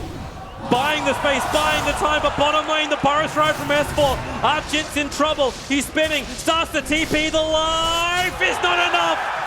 Buyback is still available, and thanks to the push by Kangaroo on mid, OG still need to go home. They cannot use this Aegis to attack yet. They lost a T4 in that process, and the range rack's still, I guess, okay in that mid lane. It's 280. It's holding on for dear life. It is. But that was a big fight for them. The LC didn't even have a chance for an Aegis steal there because he didn't have an item slot. I think a little bit of nerves are perhaps getting to him. Duel the illusion earlier. It was actually not even the real Invoker. It was a replicate that just caught out the WG Courier. Had a decent amount on it, just the energy booster of Arfu as well as Ring of Aquila. Can they hold? It's another nighttime. It's not going to be as easy for like Rubik to get all these amazing spell steals that he's been having. If only Anna knew. You need defensive Tinker Warts for that kind of play. Just had a bit of a guess with the Tornado, but the Legion already TP'd out. It was time for him to go home. Kangaroo was practically out of mana. And the Morphling's very, very big at this point. And Juggernaut, neither did Juggernaut nor Legion Commander can like run swing. Just the events, even though a lot of the dots belong to WG, for the first time in a very long time, OG are leading the graph in experience. It's not by much. It's by about 1,000. And they're smoked up close to Roast. There is an Observer Ward, may give WG a false sense of security as they push out this lane. Juggernaut just respawned. He does have BOTs if he wants to join the fight. They're trying to deward. That Observer Ward's wonderful, but with the Earth Spirit, always go to his Rolling Boulder up, blink back down again, but G-Rex initiates. It's the OD imprisonment used by the Rubik onto the OD, broken free by the false promise of the combo from OG, unable to connect. WG just want to bail out. They have Afu, who's in the wrong side of the tracks. His own Eul Scepter once again. Rolling Boulder not going to happen when S4 gets the Burrow Strike off OD. Now here's defensive imprisonment with a Sheep's Guard, trying to kite out this position a little bit more. The kick will fly down. The Legion Commander wants a target. He's looking to Ana. Ana with the duel on him. He'll go down. Buyback is available, not using it just yet. The Coddle's ticking out too. The Magnetize has done work. S4 trying to repair the damage with his Epicenter. Afu still able to roll himself away with the Legion Commander. They're so low on life. S4, he's thinking about coming back in again. The Blink and Burrow is available. Notel trying to man fight it with the double Burrow Strike with the kick. Afu has done so much work this game, and it's right that he helps Kangaroo find the triple kill.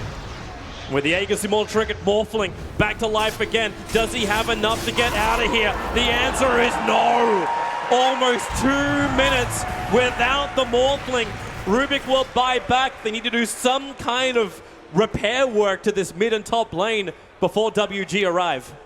Oh, Afu, he is the big playmaker here. They don't have detection to start off this fight, and look at how Ana gets jumped. Afu sits a boulder on him. Kangaroo BKBs up and takes him down. They know that he's priority number one. There is no Aegis on the Invoker. And like just the way he started off that fight, they didn't have detection for him. They all in on him.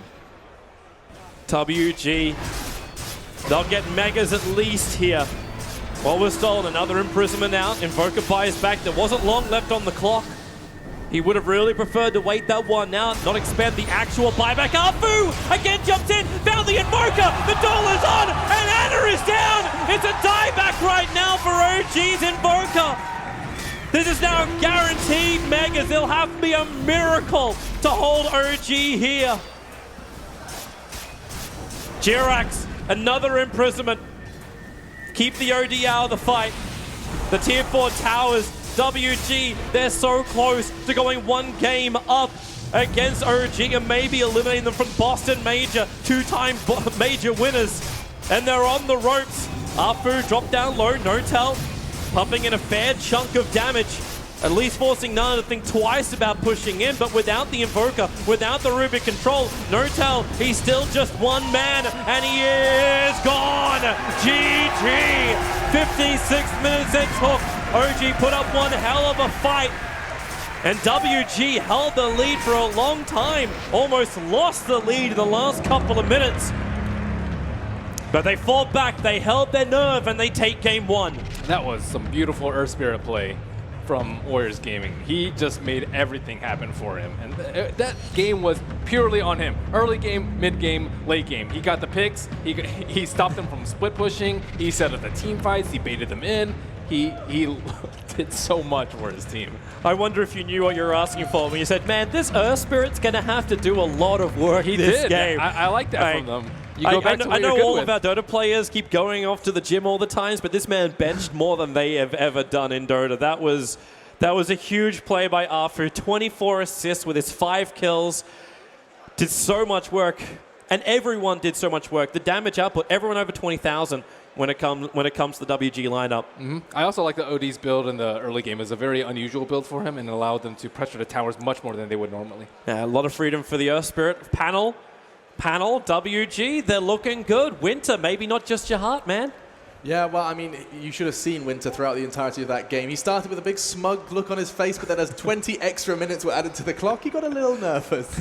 Oh, man. Warriors Gaming, when does this story stop, Malini? When does this story stop, Toby? I mean, like, literally, they came into this one as we barely knew anything about them, and now they're, one away from a semi. I'd like to have the same kind of approach as we had with MVP at previous Valve events. It only stops when somehow the magic runs out. That's it. Well, I'll be talking to this magical trio in just a little while. Thank you very much, you two. We'll be back in a mo. It's happened. Warriors Gaming have actually drawn first blood in the series and picked up the first of 3. I've got myself, Fogged, Winter, and Pyrian Flax joining me. I'm starting with you, Winter. You were the one the one that believed on the panel, just yourself, and Warriors Gaming continuing to surprise. I asked you at the start, it's like, is this seriously something that they can do? And you said it's not impossible. I did not expect the early game to go like that well for them. Their lineup scales really well in the mid to late game. Morphling does not excel at dealing with the LC and the OD. He was like almost completely shut down in the whole game. He couldn't do much throughout the first game, and he had to rely on, like, Ana was basically carrying the team after that. Like, Morphling couldn't do anything. He was single-handedly delaying like the game for the whole team on his Invoker, and you know, like we mentioned before, Afu was like, he was a beast this game on the Spirit. He actually played so well. Just when Melini said, like, you watch this game, you wonder why Earth Spirit's not picked more. Yeah. Correct, sorry, Fog. No, like, Ben covered it perfectly. Like, early game, Earth Spirit was everywhere. Mid game, Earth Spirit was everywhere. Split push decision, split push catches, Earth Spirit. Late game, Earth Spirit. This guy put this team on his shoulders, really. I mean, not to take anything away from the rest of them, but he really just overperformed. I mean, I think the best thing that he did in the whole game, it's not like a really big play or anything, but the early game. The way he chose to stay bot to help the LC, because LC loses his lane against Sand King if there's no help. And like, OG did an aggressive tri lane, Rubik, Kotal, and Morphling, to try and contest their somewhat weaker lanes on WG. And because they understood that they couldn't really do much to help that lane, Earthspirit, he was like roaming and helping mid. He almost killed the Invoker early. He was like pressuring, and he caused them to not lose the early game that bad. Almost killing Ana. Ted, there were some squeaky bum time moments with Ana escaping, wasn't there? There were. I always think, like, it's great when someone escapes on barely any health. It's so exciting. But you've got to think, if that's the big plays we're picking out. I mean, he did play very well, but so much it was like, wow, he barely escaped. I mean, that shows they were on the back foot, I think, for a lot of the game, is that if the top plays you can pick are, he escaped with his life. Like, if that's the, you know what I mean? That's why I said he's merely just delaying the game for his team. He's not winning the game by making his big plays, you know. Right. Whereas for WG, every step they make, they're getting closer to ending the game. I mean, if that was in a movie, it would be ridiculous. But, I mean, that was just insane. Ooh. I liked what Ben pointed out, too, about the OD, his build. It may have looked a bit unorthodox, but versus OG's lineup, we did emphasize in the drafting phase how they were very magical damage heavy. So he goes for this pipe build, which enables them to be able to 5-man. And since they won, 2 lanes pretty handily in the early game, they were able to kind of group up and use that method to just force a couple towers that they probably wouldn't have been able to get without that build. But you mentioned he probably needed to swap over for BKB a lot later, because as the game progressed, he didn't have a BKB. He was basically getting owned by the Kotal Mana Lake, and he was getting, Cold Snap, he was getting Deafening Blast. He was basically doing nothing in the fights apart from like defensive Astraling. Like, but that was enough. I mean, if you look at how long it took them to kill him, so many of these fights. That's why the game drew out very long. Like if he could kill the enemy. Like in that fight right there, though, imagine if he had a BKB there. It was the Earth Spirit pretty much like carrying the fight once he showed up. But if the OD had maybe, I think did he have the Moon Shard here? Yeah, I believe he did eat the Moon Shard. He already had the Moon Shard. But if he had the BKB, he wouldn't have to worry. Okay, he didn't have it eaten yet, but it was soon. But yeah, if he had it, he wouldn't have to worry about Blinding Light, Mana Leak, all these different instances that he was kind of just standing still, not really able to attack. When you see your OD only has like 3 or 4 kills. 3 kills the whole game. 3 kills the whole game, yeah. You like at one point, even though the build was so great early, at one point he does need that Magic Community versus OG's lineup. That baffled you, didn't it? When you were looking at the scoreboard winter, I just remember just before we came on air, you were like, 3? Only 3? You couldn't quite comprehend that. Yeah, it's an OD. OD is a hero killer. Like you have 3 kills in a almost 60-minute game. That's something that you don't see often. Like, I mean, that LC was picking up 15. We'll bring the scoreboard up in a little while later. But, I mean, you know how we framed it as Warriors Gaming, they work as a team. We said that there wasn't particularly those stars standing out. And this game has broken that. We've seen some real stars established in this first of the series. Yeah, the captain definitely stood up for his team, like his rotations and his decision-making. Like how he caught No-Tail and Ana multiple times in the early game. And his itemization was really good. He went for a Glimmer Blink, and he needed the use. The reason he needed the use because they needed someone to pop the Lincoln so that the LC could duel and just lock him down. LC, you don't really want to build an item to break the Lincolns as LC, so he needed to rely on his team, and Afu there just with the perfect itemization for his team. And he needed to be there. That was the thing. He needed to be there. His mobility. They were moving like hand in hand the whole game, the LC and the Earth Spirit. Glued to each other. Yeah, it was brilliant. Something we encountered was that game could have ended, 20, 15 minutes earlier. Warriors Gaming hit a bit of a wall winter. They couldn't seem to break into the higher ground. Now, what was it that eventually broke? What was the straw that broke the camel's back eventually there? I think at the end of the game, there were a couple of really, really key pickoffs by the LC. And the reason why they were struggling was because they were up against the Kotal and the Rubik. So basically, those two heroes cleared out the whole wave, and Sand King was doing some creep skipping. He was trying to, remove the creep wave so WG couldn't push, and they were having a hard time. But once they got the pick off, they pick off 1 or 2 heroes here and there, and they were able to just proceed to close out the game. When you have like OG going for a Morphling last pick, and it was definitely like one of the better picks that they could go for, but WG had the heroes to deal with a Morphling. Like the Earth Spirit, the OD, the Legion Commander, these heroes excel versus Morphling at all stages of the game. And we could see No-Tail really struggled. Like we were even like kind of talking about like what build does he really want to go this game? Like obviously you want to go for the Ethereal Blade. He doesn't really want to go for the Manta. You need a BKB. He needs so many different tools to be able to deal with what WG dishes out with theirs. What do you think would have been a better carry for No-Tail in this game? Like we were trying to think. It was what difficult. I think it was difficult. Because the reason I did suggest the Morphling at some point because they picked Kotal. They were like building up into like a split push carry, but at the same time the enemy does have very good heroes to deal with the Morphling. So they were kind of like disregarding what the enemy has and going for what is good with their lineup. And with all of that said, I mean, you can't help but wonder. OG, what's going on in the OG camp right now? Fogged outside, you know the players. You've already said that you think the Brotail and everything like that. They have just conceded that game. They're now on the ropes, and conceding one more game of Dota does get them eliminated, and they are here to try and pick their 3rd major for the OG organization.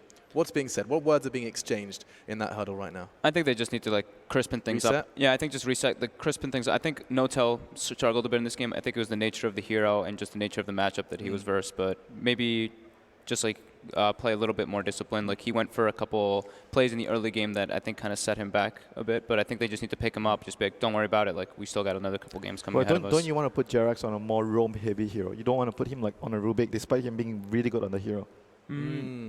Okay. I guess so, yeah, and also Rubik, Kotal, like those two, they're not like two of those that come to your mind where like they're these two super strong boards that scale very hard in the late game. Sure, Kotal does and Rubik can, but Rubik doesn't really have the greatest spell steals in this game. Sure, he can get Omni Slash and OD ulti, but those aren't like these like, whoa, he only has like a couple things that he really can get.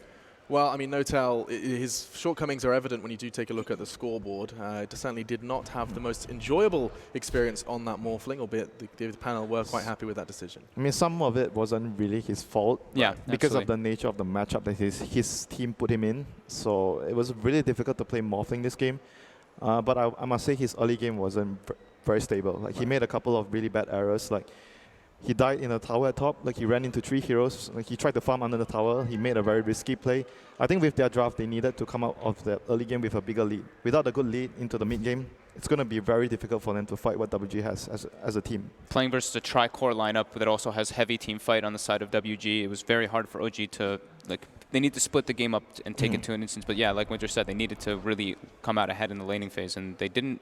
They only won 1 lane, which we were a bit surprised upon, but Afu, you saw there, 24 assists. This guy was everywhere on the map. I mean, we did say that one of the win conditions for Warriors was win their lanes, and they managed to do so. We were quite, I don't want to say critical, but we definitely had some question marks about the Warriors gaming draft. Have they made a believer out of you now, Ted? You a fan of the Earth Spirit, the Oracle popping up? We were frowning upon some of that. Yeah, I mean, they played so well. Sure. I think that's the thing. If you were to maybe even swap the teams and give each team different drafts, who knows what would happen? But I mean, you can't anticipate. Given the way we were saying, the lanes are going to go, and then they just turn around and win them. I mean, you can't anticipate that as OG. I guess what you've got to do is come back and say, all right, what do we go for? I think they have to change it up almost completely. You've seen the heroes that they could play well. Do you ban those out? Do you go for a whole new approach?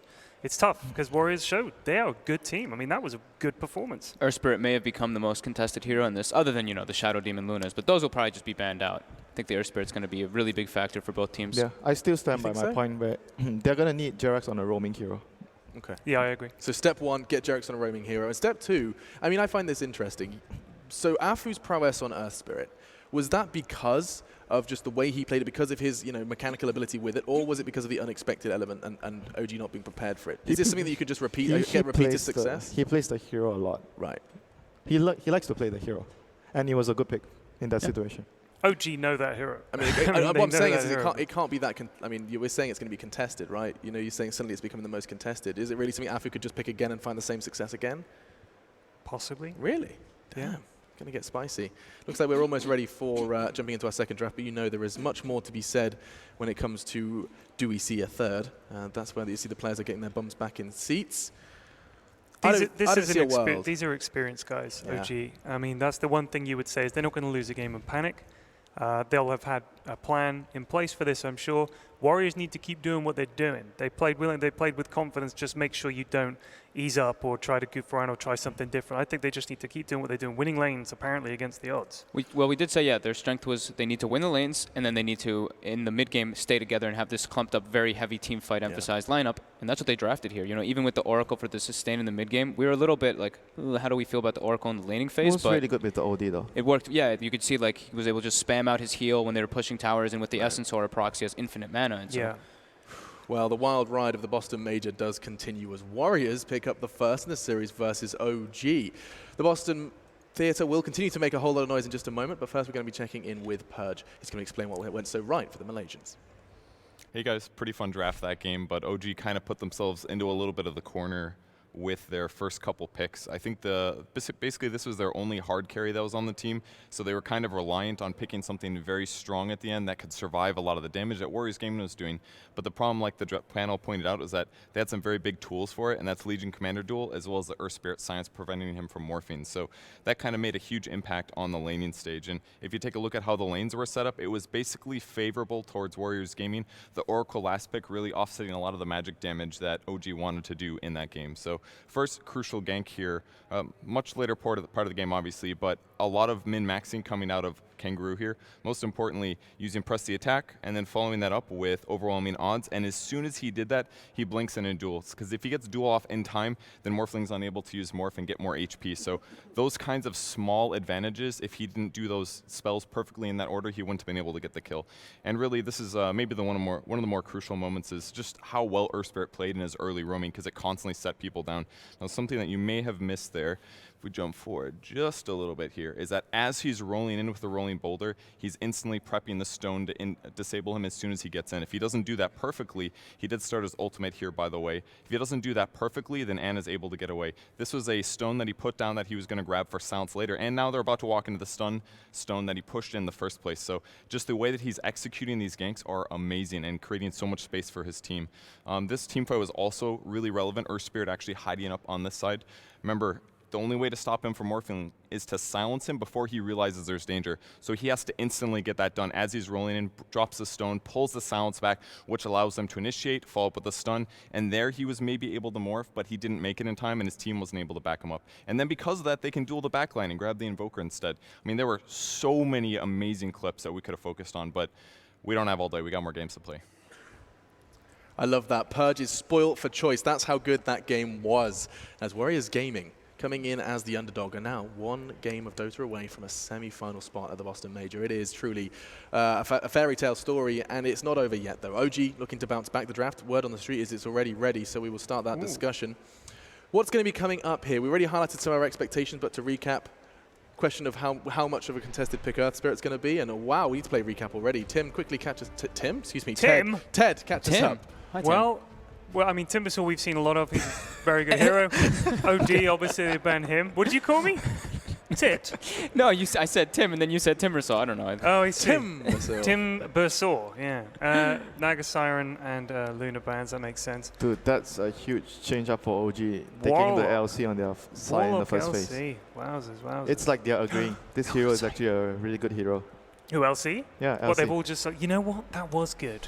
We'll pick that. It's very good. I mean, they're playing versus a Shadow Demon too, so they pick two heroes that we've mentioned multiple times being very good versus that. Obviously, Fatal Bonds, and then the Legion Commander with the overwhelming odds able to clear that out.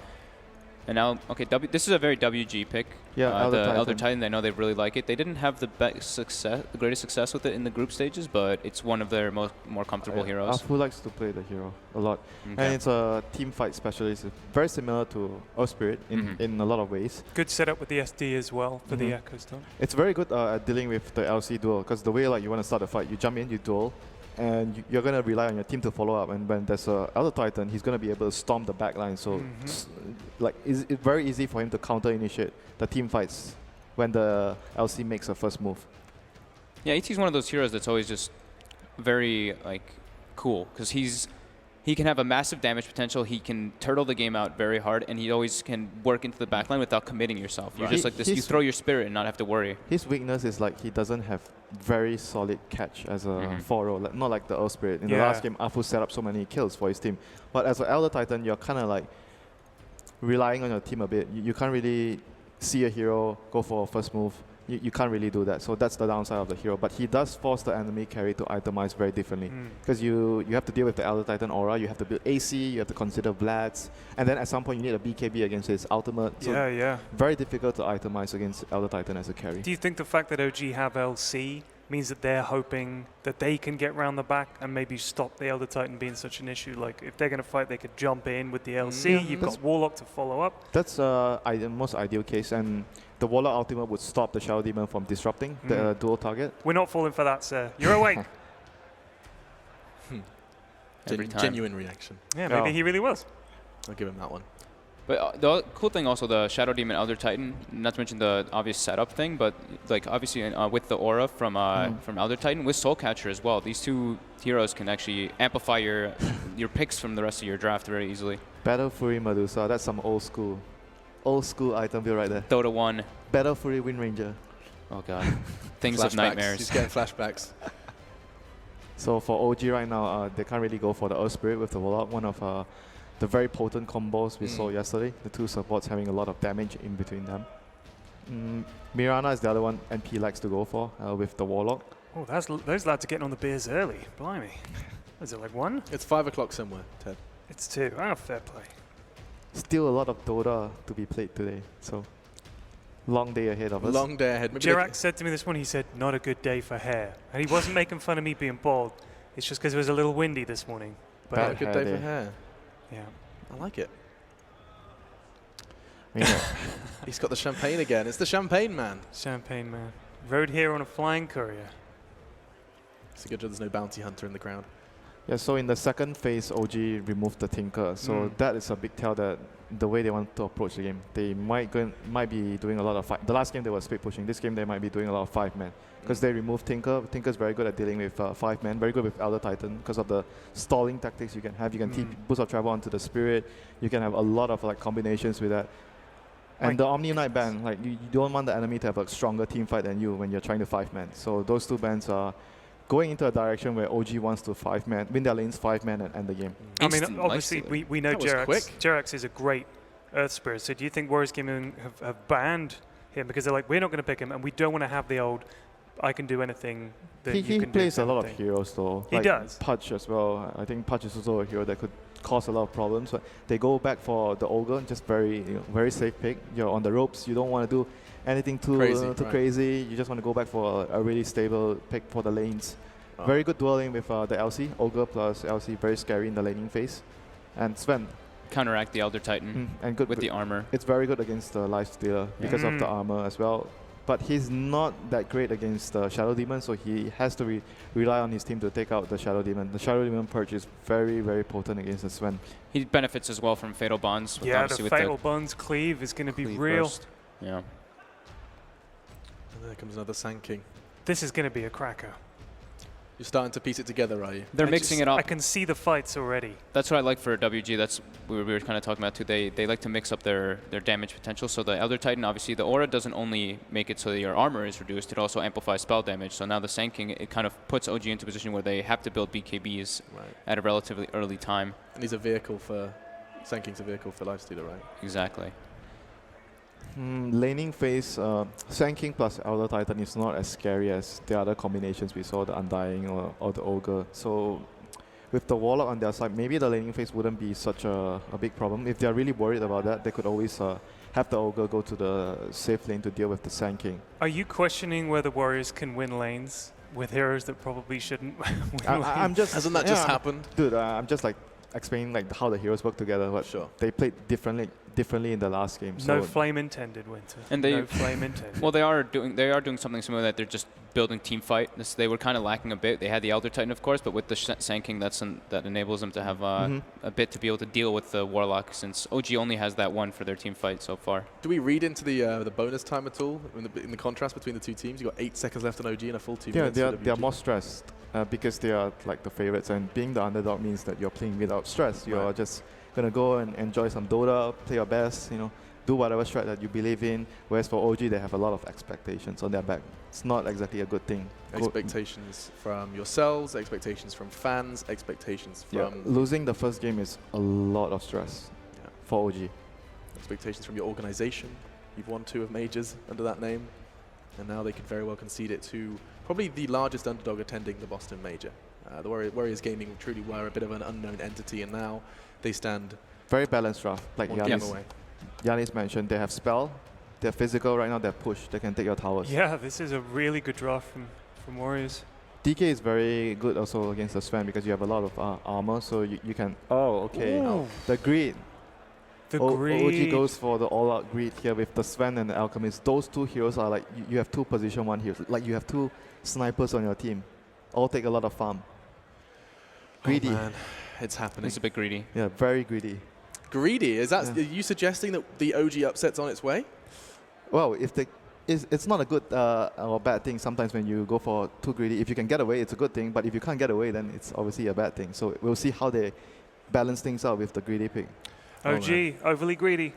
Okay, on that bombshell, it's time to find out if it really is going to end here. Will Warriors Gaming continue this crazy ride to the semi-finals?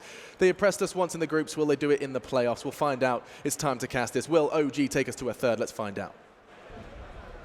Oh, will OG take us to a third, and will OG end up with all the coins in Scrooge McDuck's vault? We're going to find out, man. OG... I like Christmas references. What is with this? What is this?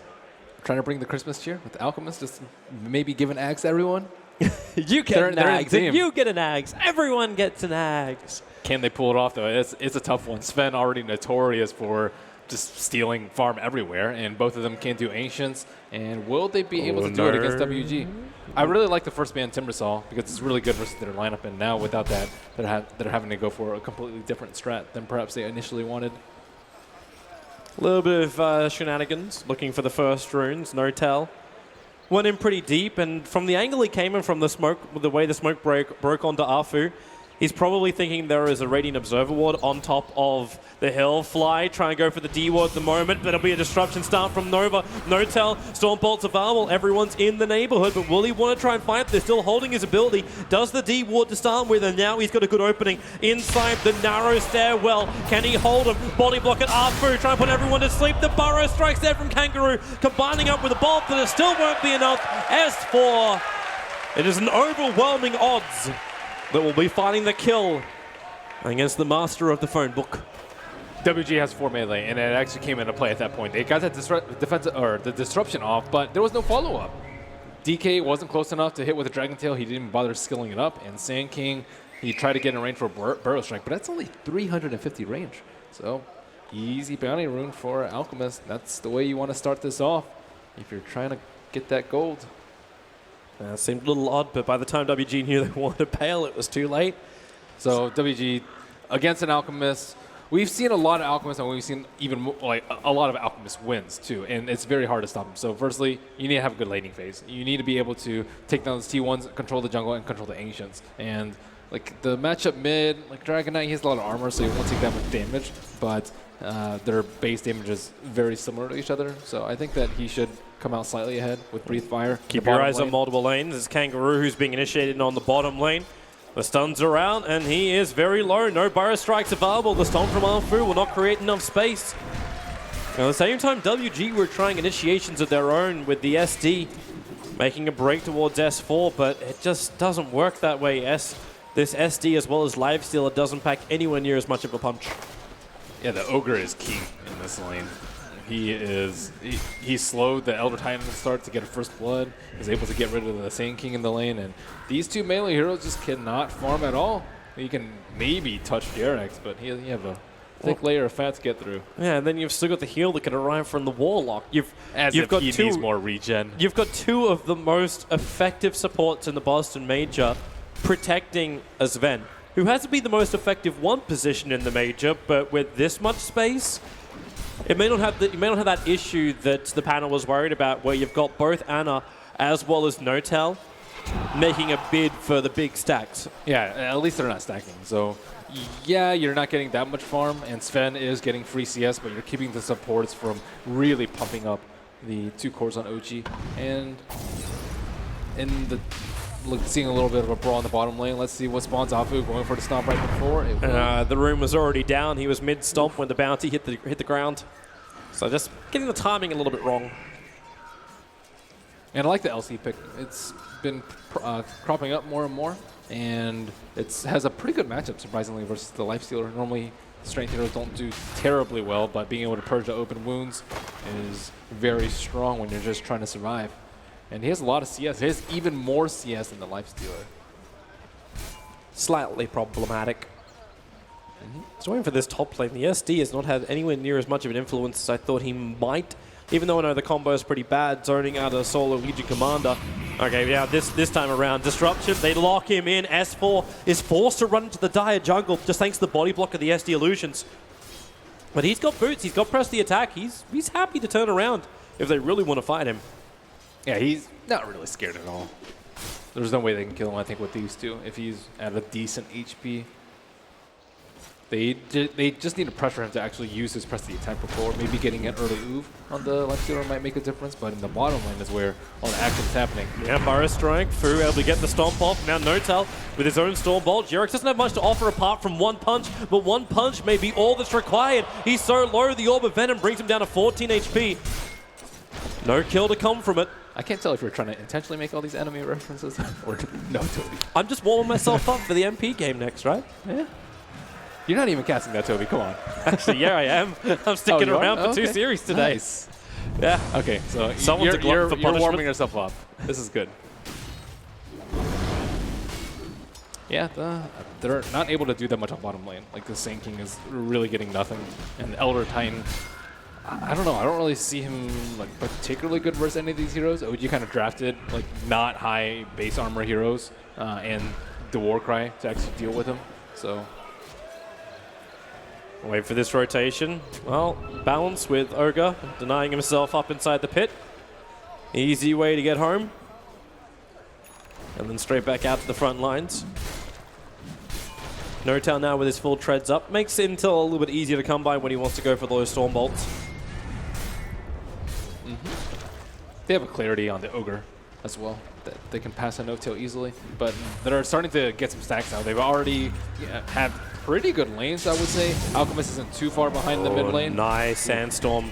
Yeah, they just have to play very defensively, though. Originally, you would want the Sand King to be able to pressure this lane, and you know, they talked about it on the panel. It's like Sand King plus Elder Titan is just nowhere near as strong as perhaps the the Earth Spirit plus Sand King or Ogre plus Sand King, and they really can't do anything in this lane. They're just letting them stack up and farm. Warlock's getting tons of levels and XP, and it's not going to go well for them. Well, how do you even change this around? You want to keep going for kills right now. The Stormbolt flies out, goes to ET. Sand King trying to dodge it with the Sandstorm, but it wasn't meant for him. And now Elder Titan on the run flies right behind him, but they don't have any more stuns. Keep in mind that Jirax did go for the 0-2-1 build. Not out of the ordinary, but they're smoking the DK down right at level 6, along with the Shadow Demon. Yeah, well, firstly, you don't die in the lane, but this might be even better. Looks like such bait.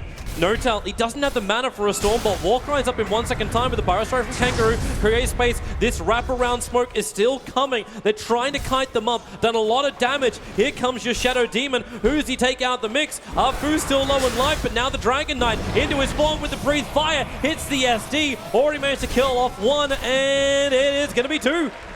Sven will take a fall. Jirax will survive by running out for the 6-minute rune. But big rotation for WG. And they were just focusing way too much on killing these two melee heroes. Ana probably said, hey, one of them's missing, but you don't expect the Shadow Demon and the DK to rotate that early, especially not around a rune timing. They smoked around 5:15, 5:20. So normally you probably expected, okay, bottom rune, haste, DD, Invis, those are all pretty good to set up, but OG are constantly trying to zone out these two melee heroes and suffering as a result. Stormbolt on bottom lane. Nova did see Jirax moving over with that double damage rune, but it's the DK who's on the run, so just a quick disruption. Taking Jirax out of the play for a bit. WG were in no position to fight. They were all too low. So straight bailout. Meanwhile, in Alchemist land, the coins rain from the sky. Now at 4.3k in the net worth, even with a good rotation, Alchemist is having the time of his life. Yes, he is. Yes, he is. And that left side of the map is open. Like LC can constantly farm that camp that's to his immediate south, and the ancient stacking, which hasn't come yet, can easily start. But probably not due to the help of the HOD from Notail. I don't know if he's going to be able to get it first this game with WG's game plan. You can tell that they pretty much haven't touched neutrals at all at WG. They're like no pulling on the top lane. Shadow Demon's constantly left the lane. So because of this, you expect them to keep applying pressure over and over, and you might not want to go for as greedy as of items. Jirax goes home again, courtesy of the Fists of Roshan. Look for his TP rotation, potentially S4. Some help. Fly is in observer range, or he was, and they can maybe kill him if he's out by himself. Without the epicenter? It seems a little risky. The Stomp is coming in with the Spirit, no tells in the neighborhood. He's still got Sandstorm dodge available for Kangaroo as the fight happens on multiple lanes. Nana almost back to that tier 1 tower. Ana cannot get close enough with Jirax to finish the job, but his bottom lane where the Burrow Strike happens. Kangaroo, space to get out, but he can't take more damage. Remember, the Fatal Bonds has tied them together. This will last a couple more seconds. Is Jirax really? Okay, this is another way to find a kill. Nana's going to get himself a bottle, but this may not be enough. With the Spirit down, they need to create some space, give him time to bottle up, but it won't work. Warlock just moves in, takes the kill, and DK will fall. Very greedy from them. They don't want to relent the pressure. They don't want to go back home to heal. They don't want to, farm neutral stack. They don't want to give the Alchemist any space. But it's coming back to bite them as they don't really come out ahead in the lanes at all. Bottom lanes have kind of been a disaster apart from that one rotation. And Alchemist is Mr. Moneybags. Yeah. Yeah, he's got a lot. It was OG who was meant to be the greedy ones, not WG. WG is just doing it through the way they're playing. But with this Alchemist rapidly approaching, like, you're only 9 minutes in with 6.2k net worth. It's only. only. It's, you know what, he could be better. 637 gold per minute. It's a bit slow. I think Armlet Radiance around 12 is almost free farm. It's generally the timing that you're looking at, and he's gonna get it very close to that. I don't really see them being able to, like, take that mid T1 tower or wrap around and gank him. It's just too obvious because they've constantly been showing the lanes. They're trying to make a move on the bottom lane, but it has been scouted out, and everyone's already there. And S4, he's kind of just chilling up on his own, farming up too. He's quite high on it. Mid lane, Nana, don't walk up that hill. The Stormbolt's gonna fly out. Fly also lending off that Shadow Word. They've got a lot of damage into the DK. Dragon Knight form will be popped. He's got one charges up his sleeve with the Fatal Bonds, connecting all the WG players together. Notail is low, but Arfu going a little bit too far over the river. Now they get the stun onto the Dragon Knight. Fatal Bonds, remember, is still connecting them all together. So WG cannot afford to go into the fight. But stalling is good for OG, much similar to last game. The longer this game goes, the better for OG. Alchemist just found the bounty room, which almost gave him his relic. Yeah, he might even get it before 12 minutes at this pace. And this is without supports stacking for him at all. And not the best matchup for him in the mid lane. He was losing out on CS, maybe like 30 to 20-ish early on in the game. And the only stacked camp I've seen him farm was the one that S4 actually stacked next to the Radiant Secret Shop. That's the only stack he farmed. He farmed that just before he came into the mid-fight then. But the net worth is still exploding. Yep, Relic already in Ana's possession. Jit's not happy on this top lane. He's triggered off his Rage. So some cooldown for the moment. Doesn't want to battle when S4 and Jirax is hovering around. Radiant has used scan. Elder Titan actually almost passes through it, but will wrap around to the south side as they try and make a move on this Alchemist. They ping out the Ancients, but if they go that way, they're going to find S4 before anything else. And S4 still running away. The Observer Ward will pop down. Nova Smoke did break. There's no Radiant Vision in this area, so this is their advantage. Now they see the Elder Titan. He flags on OG's radar, but they don't see the SD. They don't see the SK. There's no reason for them to farm up that side. They can just easily take their the south side Radiant neutrals and just be completely okay. WG already popped their smoke. They very likely have the Zero Ward so they can make that gank. And they have no good initiation aside from the Sand King. So if Sand King shows, as he is about to do on top perhaps, then they're free to farm. Fly is finally going to see that Observer Ward, that Sentry Ward blocking the camp. The big Ancient stack they want to have. Quickly farmed up and prepares now for the triple stack. Yep, Radiant's online in 300 gold. This is so early on in the game. If he gets his bounty rune, it's definitely going to happen. And there it is. 12 minutes on the dot. That man prayed to Lord Gaben earlier this morning. Yeah, it doesn't even take that much luck. Even without bounty runes, he still get around this time with the way that WG has played. Just they can't go into the jungle at all. Like, look at this. These Observer Wards from OG. One in the middle lane, one close to the Ancients, and this is with a Sven farming They too. just smoked. They're coming in. They want the kill over on the Dragon Knight. Notel will get the stun off with the Warcry. They got the movement speed to close the distance. Into the first stun, concoction to follow up, plus the duel from the Legion Commander. OG, they've done this time and time again during the group stages. This big maneuver, show of strength, find one kill, take the mid-tier 1 tower just after 10-minute mark. Amplified, of course, by Anna's farm. And no one can contest that. Shadow Demon comes in, boom, drop the rock, 2 heroes are dead. But do it this way, you lose 1 hero and you still have the rock. So they are in between. I was about to say rock and hard place, but that they're in a really tough bind right now. Like, all their early game movements have failed. They don't have the correct late game heroes to assault this Alchemist or to contest this farm. He's doubling up people already, and this is like kind of just when he got his Radiance. And now the Blink Dagger's up on the LC, so they have plenty of heroes to create space for him, and they see them doing the Ancients, but they're already dead. No Tail, he gets scouted out by the Elder Titan. So this is what the Lifestealer is having to resort himself to. Walking around an Ancient Thunderhide, messing up with Anna's farm. Now, SD's going to get a couple of copies. This is actually quite nice. And then with a Lifestealer behind, Fly will get the rock off. Maybe Arjik can find that kill. Yes, he will. Battle Bonds have still tied a couple of WG together. And the duel, oh, it actually held the ET in position. The SD is low because of that, but the epicenter from Kangaroo goes through Jirax, taking out his life. They're looking for another target, but who do they really want? Okay, maybe they don't want anybody. S4 is on the hunt with that Blink Dagger of his. He can close the distance. No, he can't. It's a Haste Rune spawning on bottom river. So a 2-for-1 trade-off, and that's with the committal of the first major rock of OG. I do like that play from the Lifestealer. They need vision. They don't have any vision in the areas that they need. He like kind of walked in between the T1 and the T2. It's a very dark spot for them, and was able to find the Warlock. Ideally, you kill him before the rock, but he doesn't. So, yep, they get the initiation on him. Warlock drops the rock, but look at Jet from behind.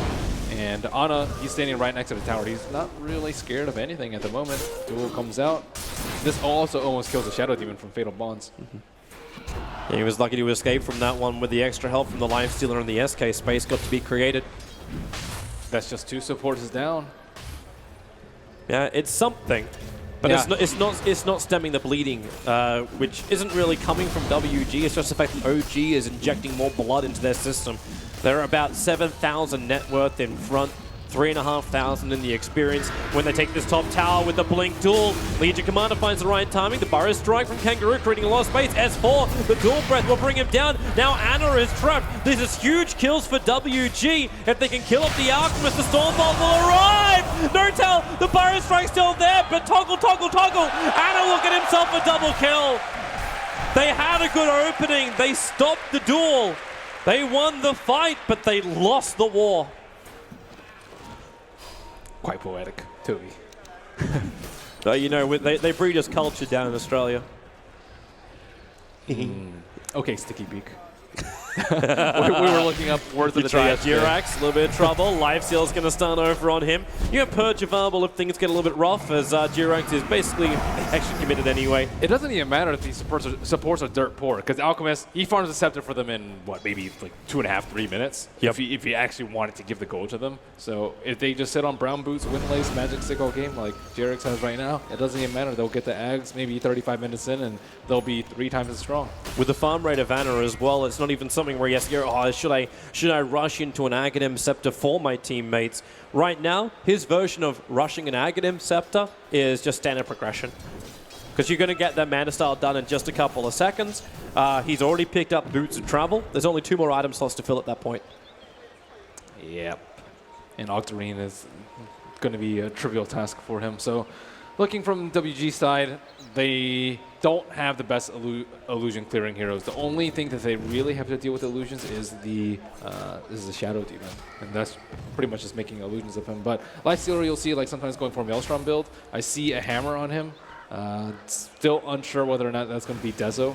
Dezo, you'll find out now. He just hit 1600. Yeah, Dezo. There it is. It's Dezo. They want to be able to kill people, but it's not good versus the illusions, and it's not terribly great versus the Sven. But it will help to take objectives and Roshan, and they feel like they need damage now. If they wait and farm, they are going to be even in a worse position than they are now.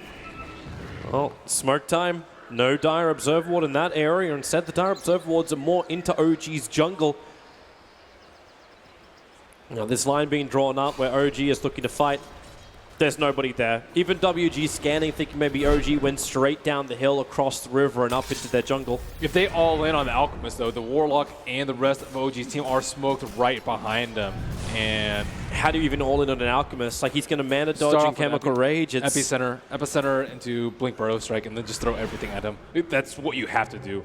Instead, it looks like they're trying to force someone to TP back to mid lane. So with the DK pressuring, OG need to change the field of battle. This is a better one. Notel caught in the top river. The Burrow Strike out with the ET Spirit down. Notel's got very little to defend himself with. So that is the best case scenario for WG. It's very strange that he didn't TP out. They had 3 heroes TP mid, Alchemist TP bottom, and then Sven was the only one who was left. And WG, all the heroes were in full vision. And now they can actually maybe take a 5-4-on-5. Ana is going to get caught by the stomp here. Yeah, they just leave the Spirit in the back lines to create more space, and then they disrupt over on that Alchemist. Turns against him. S4 actually jumped in at that point, looking for a kill. The Rock is down with a Fatal Bonds. Lifestealer and DK combined together. The Epicenter will kill off the Alchemist. The expense is the Lifestealer of WG. And they're on the run. S4 Blink Dagger is off cooldown, and SD is such a juicy target. If only he can get close enough. Tries to break free. Blink Dagger still on cooldown. SD juking it out in the tree lines, but it's time to duel, and SD will add a little bit of plus damage into the Legion Commander, now adding up to 34. Not bad. Not bad for them. The Lifestealer sacrifices his life just running straight in on the Alchemist, but Sand King did the majority of the damage with the Epicenter to follow up. No. For every second the Alchemist is down, that's a lot of money lost. And Shadow Demon Illusions, I mean, they do a lot of damage if left alone, and it's not like OG can actually kill those Illusions quite quickly. So I'm wondering, like, the build we should go on the Alchemist in this game, was it, like, obviously you're going to get the early Radiance anyway, but is there something better the Alch should build into which doesn't make the SD as powerful with this disruption? The only other build is like the attack. I guess there's 2 other builds. One's like the attack speed damage build, like a Maelstrom, AC Basher, those sort of items. And then the other one is like the very team fighty build with the Medallion, Solar Crest, and Mech.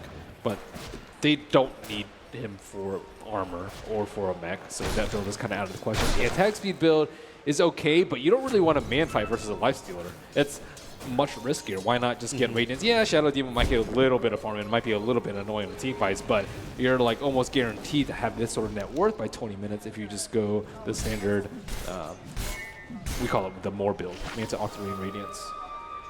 Farm more. I actually wonder too, like once the axe comes up, is it worthwhile to get that extra?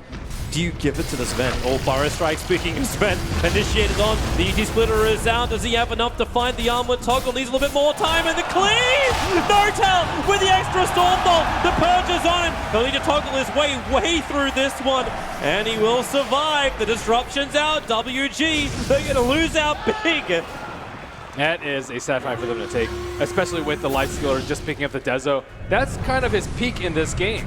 And if you can't take a fight like that with focusing down the Sven, who is much less in net worth than the Alchemist, then you're going to have immense trouble taking down the Alchemist and the rest of his kin.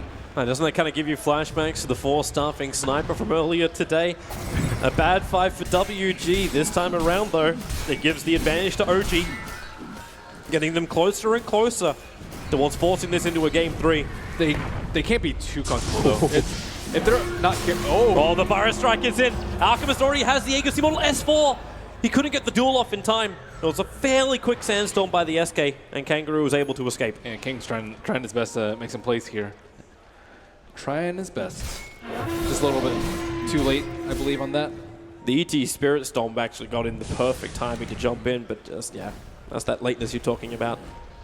So how does Lifesteal actually do damage now? BKB is coming out on the Sven. I think all of this comes down to the initiation from Sinking. If he gets like a 2-man Epicenter Burrow Strike and Lifestealer is able to have that precious 2-3 seconds of uptime on a hero as soon as he pops out of an infest, they can burst down a hero. But if like Warlock is able to drop the rock, stop his rage, and Alchemist can buy a couple of seconds with the Manta, then they're going to win the fight. So Sinking, he has to have kind of the same impact that the Earth Spirit did last game, but this time they're fighting with a huge net worth deficit. Huge is almost an understatement. 13,000 the advantage going the way of OG. The experience has cracked the 10k Mark II, and now OG get a little bit of extra. A double damage rune in the bot river. Uh-oh. So Notel's going to pick this one up. Sinking's out in no man's land. They figure that they might have stopped the CP from Kang with that unstable concoction, which is undisjointable. Nova, you do not want to be here. He'll get a copy of the Alchemist to try and slow down the push on bot lane. But OG are getting tankier. They even dominated the Ogre Frost Mage. So Sven's walking around with 27 armor before Warcry. Ice Armor's a very good choice here. Very little magic damage. And, I mean, from Sand King, I suppose, but that's it. Like, if the Lifestealer can't do anything in these fights, I don't see them walking over OG. But Sand King in the back, he was pinged out. Yeah, the ping came. I don't know if he was actually scouted or not. Like, if it was WG. Ooh, Shadow Demon thought about that one. Gotta cancel that one quick. Hana's going to concoct himself. This tier 2 tower is toast. The ET Spirit's pretty good at defense, but you don't have the same kind of combination as we saw in Game 1. With that Fade Bolt as well as Illuminate, OG have more than enough strength to survive any of the deep push of WG. Because you don't even have any points in Shadow Poison. It's all Disruption and Catcher. It's all that single target. Bring down the Alchemist if possible. But you want to bring him down, you got to fight through his Chemical Rage, through his armlet toggling, through that huge amount of armor he has when Warcry is triggered. That was plus 37 on the Alchemist. And he's still got an Aegis as well. So Kangaroo and Arjit, they're going to try and creep skip this out. Remove the creep wave if possible. And this will stall the push. Backdoor regeneration is up. Yeah, they don't want to lose right now. S4. They're infested. Burrow Strike 1 second. Now they can go. Burrow Strike pop out. S4 quickly mopped up. 45 seconds on the sideline. So breathing room for WG. And maybe looking for one more as Lifestealer tries to scout out all the heroes. But OG will return to their base and farm. What a surprise.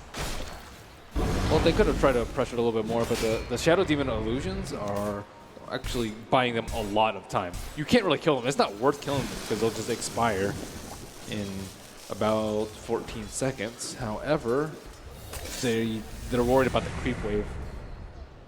Highest net worth by 25. That was a hard one to predict. Easy one. Easy points, easy money. Lifestealer chasing down Jirax. He is under the cover of Invis, but Jirax has a lot of friends. Lifestealer attacking quick and attacking fast. Rage is still up, so Concoction won't be able to hit him. Okay, he actually stuns it by stunning himself. The SK Burrow strikes through with a 4-star. Lifestealer give him some space to move. And also with disruption from Nova. OG, this is becoming complicated. Yeah, they're giving away a lot of picks here and there. Even that stop, that's nice. DK! No. He jumped all the way in. The ET splitter will create a little bit more space. This is putting in Kangaroo. Time and space to bring down the Warlock. Epicenter is off from him too, but the duel locks the Dragon Knight in position. No way to toggle this one. That lifesteal's coming in the form of the Centaur. He's dominating. He's going to look for the stun to begin on Notel, then pop out with the Burrow Strike. WG making most of the environmental resources. Sand King's out of mana. Is he going to be able to force-step away? I don't think that OG knows that he's out. You want to wait? Nova, you're dying to illusions when you're that close. He wants the farm, man. That's what he wants to go back in and disrupt another? He can't. He doesn't have a TP himself, so Kangaroo's going to stick excited with him. If you're a Shadow Demon, you're secretly excited. Like, man, I could. It's kind of like dropping a rock. It's like, oh, I guess there were no heroes. I guess I will just farm these neutrals with my rock. All of a sudden, I'm wasting abilities, wasting my life. I'm actually bleeding myself into death. But don't worry, I can get farm. That's the spirit of the anti-mage. They do need more money, though. It's becoming disgusting. We talk about triple net worth. It's getting to almost, triple net worth. Yes, it's almost exactly where we thought it was going to be. With that Alchemist. So they need to keep getting picks. They've gotten picks on the supports quite sometimes, and Ags will kind of remedy their poorness situation. However, it does give WG much needed gold from getting these kills over and over because they are at such a net worth disadvantage that each and every kill, even on support, is going to yield them a lot of gold. And yeah, I don't know. Like going into the late game, you don't really want to Stella. As you mentioned, you can even give the Ags to Sven to buff up your entire team. So like waiting is no bueno. Here they come. Top lane, Ana prepares his concoction, just stuns up over on the SD Illusions. This is the downside when Ana can even Stormbolt to commit. That's how much SD is an issue. Yeah, those illusions are quite strong. And as the AC on top makes tower sieging much easier. And aside from that, I guess, stomping constantly is going to help them out. The Ancient Black Dragon raining fire upon the base of the tower. I know, like we don't have a Naga in this game, but with the way the Manda style is working at the moment, it's acting very much the same way. Manda set it down, skip out the creep waves, push everything out without OG having to leave the top lane. It's Naga on roids. That's what Alchemist is in this game.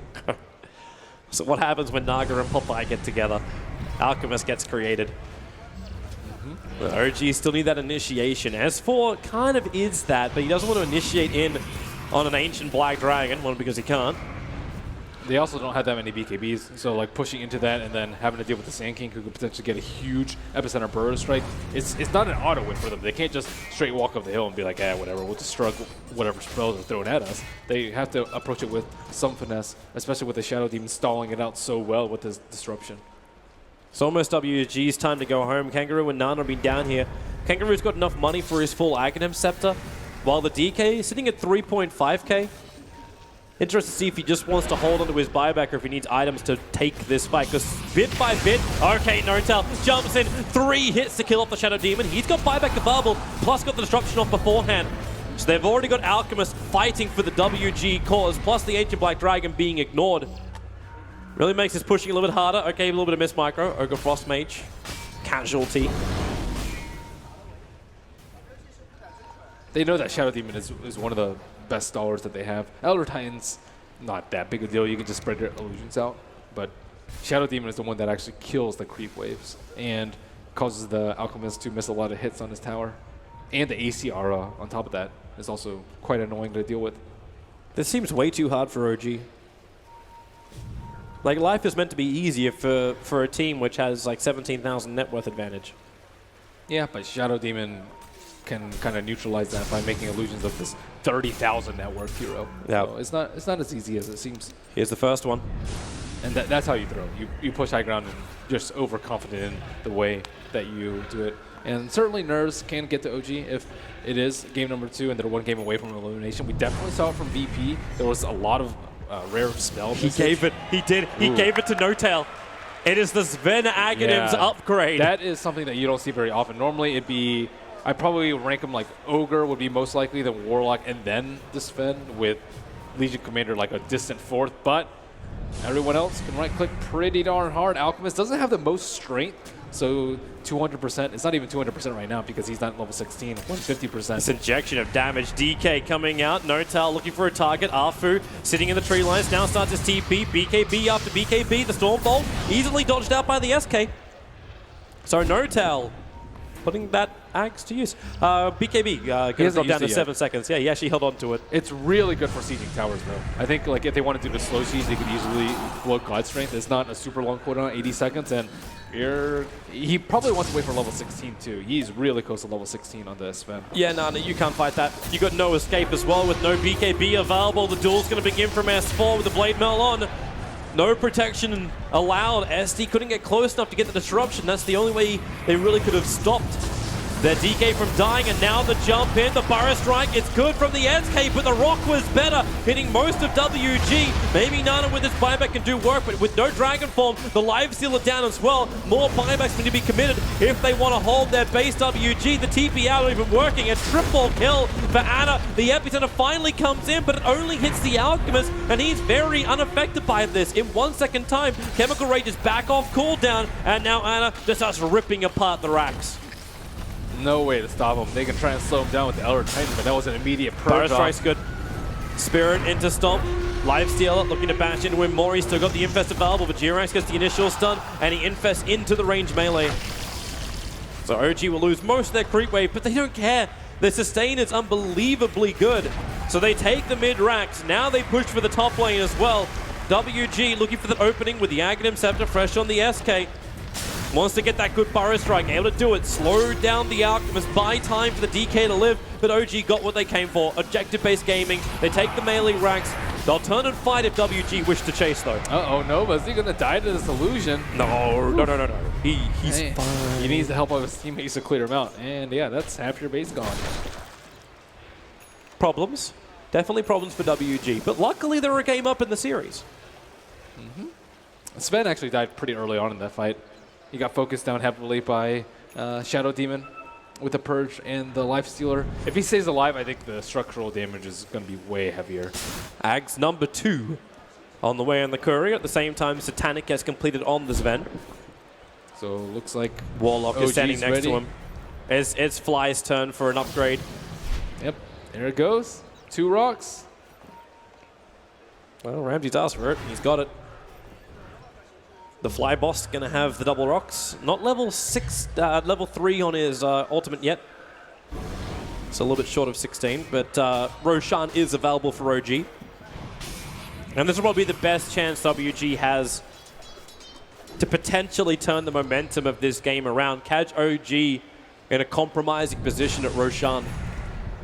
They're just poor. Yep. 30,000 net worth behind. Well, this is what happens when a greed lineup pays off. Investment capital, and all of a sudden, the company is self-sustaining. And paying dividends. And stock for everyone that initially invested. And then some. Basically, everyone's Scan rolling hits. in a bathtub of like bills. Scan hits near the Dire Secret Shop, so they know they're wrapping around behind. It's either going to be one of 2 places, one from the river or one from behind. Smoke from OG. See the ping coming in from Ogre. He knows. They know. WG will walk into it. S4 will trigger off the smoke. Makes a break for the tree lines. The Burrow Strike from Kangaroo will reach it, but No-Tail jumps in on target, instantly disrupted as well as Purge, so he couldn't kill off Nana. This fight will split into multiple parts. As it's over on the left, it's going to be already Warlock down for the count. The Epicenter arriving in from Kangaroo. Can they bring down this Sven? The DK stunned up too much. Concoction's all